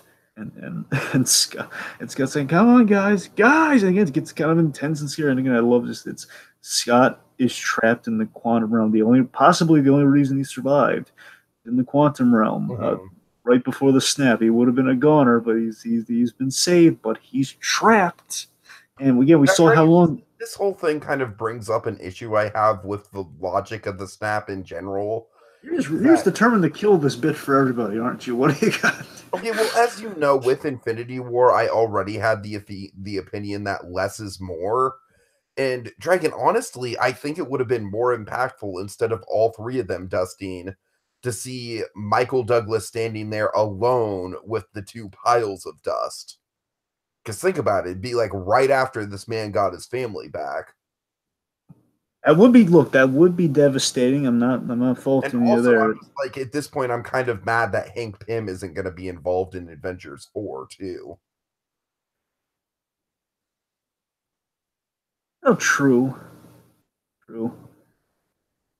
But anyway, yeah, seriously. For that matter, if I'm being honest. Yeah, no, I think there's a definite. Okay, look, there's. We know certain characters are going to be brought back, and I would hope the Wasp would be one of them. Well, and of course, we don't know how much like Infinity War is going to use the characters on the other side, if they're going to have like a side storyline going on in that movie or what. Yeah, the jury's out on a lot of Avengers 4 here. We won't know about Avengers 4 for a while now, but of course, definitely not for Comic-Con. They see Marvel's not going to be at the San Diego Comic-Con this year because they knew they're going to be bombarded by all sorts of questions about Infinity War and Avengers 4, and like, no, we can't tell you till Captain Marvel yet. So let's see, what was again? Oh yes, so again, just I love that Scott was going to save the last minute there, and just like basically this will okay. So basically, we'll address in like one sentence here. So again, the post-credit scene after a really kind of haunting, like again, like all the people disappeared on half the population disappears, like the news, like a news broadcast, like beep, and we see. Dragon, honestly, keep the post-credits just on the news broadcast, and I would have been fine with that. Give me a little bit more of that. Here's what they should have done. But again, they want to end my comedy callback. And again, that's been done with post-credit scenes before. But then again, after something like that, you don't want this to end on the end. Let alone the ant's one thing, but then the ant that you spoiled in the market. Dragon, I gotta tell you, the vibe in this theater was so fucking awkward with this post-credit scene. Like nobody knew if, like, basically people gave like a golf clap of a chuckle at this scene at that point. You know what I mean? Like, all right, like, yeah, there's the ant we saw. All right, but yeah, but like half the people that we love in this franchise are now dead, seemingly. So, we can't really laugh that much at it, can we? Right, and basically, if we saw like Cassie having survived with the ant, I think that would have made people a lot more excited. Yes. But yeah. So again, now getting into speculation. Speaking of Cassie, speaking of time vortexes and such, my big wish list, my big hope for Avengers 4 is I want Ant-Man to be the Marty McFly role with Captain Marvel in Avengers 4. That's what I want. And you know what? Honestly, with the quantum realm stuff, I think you're more and more getting your wish, sir. I know. I'm just saying with this whole time vortex thing, and I'm just like, yes, please, please. And some ambiguous. Again, I say ambiguous because folks, we don't know all the answers. Some ambiguous set Okay, photos. I'm gonna put it really simply. I feel like there's gonna be like a 5 year time jump with Avengers 4, and I think that Scott Lang's gonna be caught in the quantum realm for a while. I think that too. I think he's going to be caught. There's this question of where he's going to end up, if he's going to go into the past or into the future, then the past. I think he's going to be time traveling regardless. Dragon, I have one thing that could potentially be a spoiler for Avengers 4. It's not like a major spoiler, but it does tie into Ant-Man. Yeah. I like, should I say it or should we give a like, because again, this is like outside of just Ant-Man and the Wasp spoiler talk. Well, I mean, look. I mean, you're not talking about the photo, are you? No, Well, then, okay, you're talking about the casting. I'm talking about the casting, yes. Yeah, I think we can talk about the cast because we've already talked around it enough. I think we can talk about the casting. So again, Okay, it's well, the fact is speculation. that there's been an older Cassie Lang cast in Avengers 4, and that is the main reason why I suspect this time jump is going to happen. And Sure, honestly, Dragon, I sure. feel like that's very much why you and I were kind of on the same page, where it would have been emotionally impactful to see Cassie get dusted, but probably not going to happen for that reason. Certainly. And now again, folks, now I want to address another possibility here. There is a slimmest chance because Doctor Strange he talked about other realities in Infinity War, and there is an absolute chance that if we were to explore seed the idea of multiverses, we could have her as like a fully formed, kind of like I forget. Here's the thing: she has a couple names, and kind of like one's Stinger, one's like I don't know exactly what name we call her, but the point is we could see Cassie as her fully developed hero in an alternate reality for all we know. But again, That's time. interesting.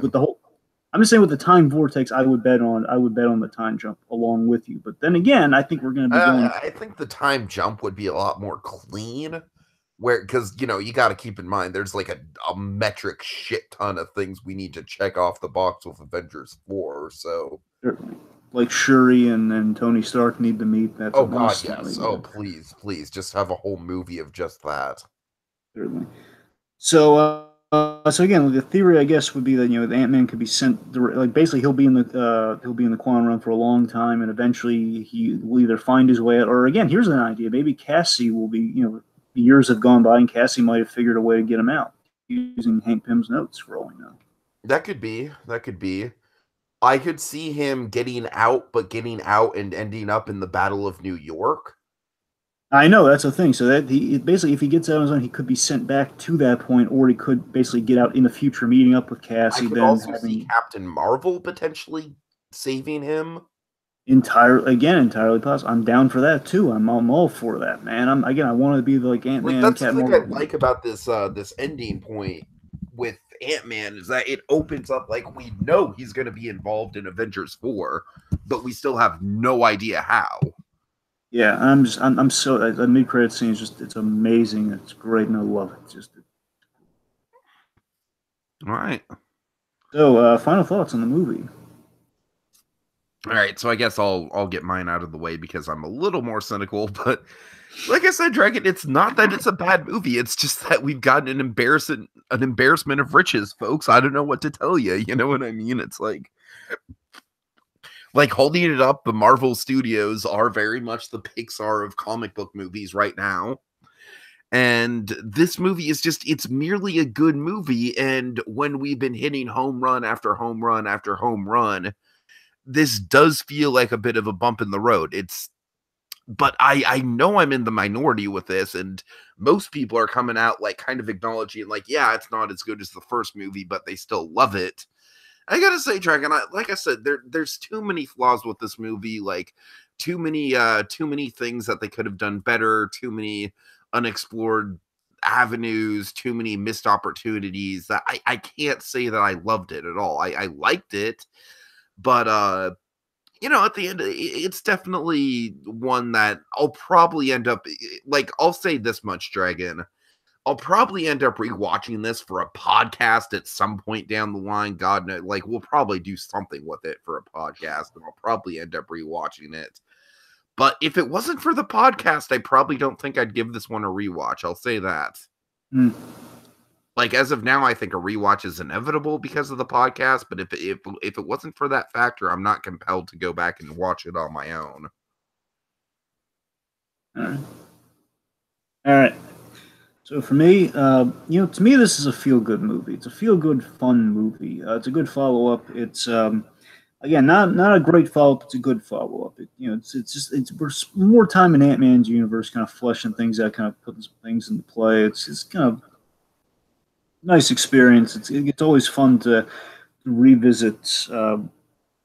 Basically revisiting the Ant-Man sect of the MCU is great to me. It's not as special and like this little perfect kind of like kind of maybe not perfect in every sense, but maybe it's just a little unique story that the first one was. But it's a good balance. It's a good balance to Infinity War. We've had just kind of we amp it up to kind of like the biggest, most dramatic thing. We kind of go to this real kind of a small scale, like really positive, really again the uber likable movie versus kind of the uber war movie of it all, like kind of the Thanos' quest. By all intents and purposes, I know we always compare blockbusters to Empire Strikes Back, but Infinity War might be, by all intents and purposes, the closest thing that our generation has come to the Empire Strikes Back experience of like walking out of the theater shell shocked. You know what I mean? Experience wise, yes. The ending of Infinity War, without saying anything that happens, I mean, it's definitely Come on, if people are watching this video and they've gotten 2 hours in, they know what happened at the end of Infinity War. Well, by that logic, basically one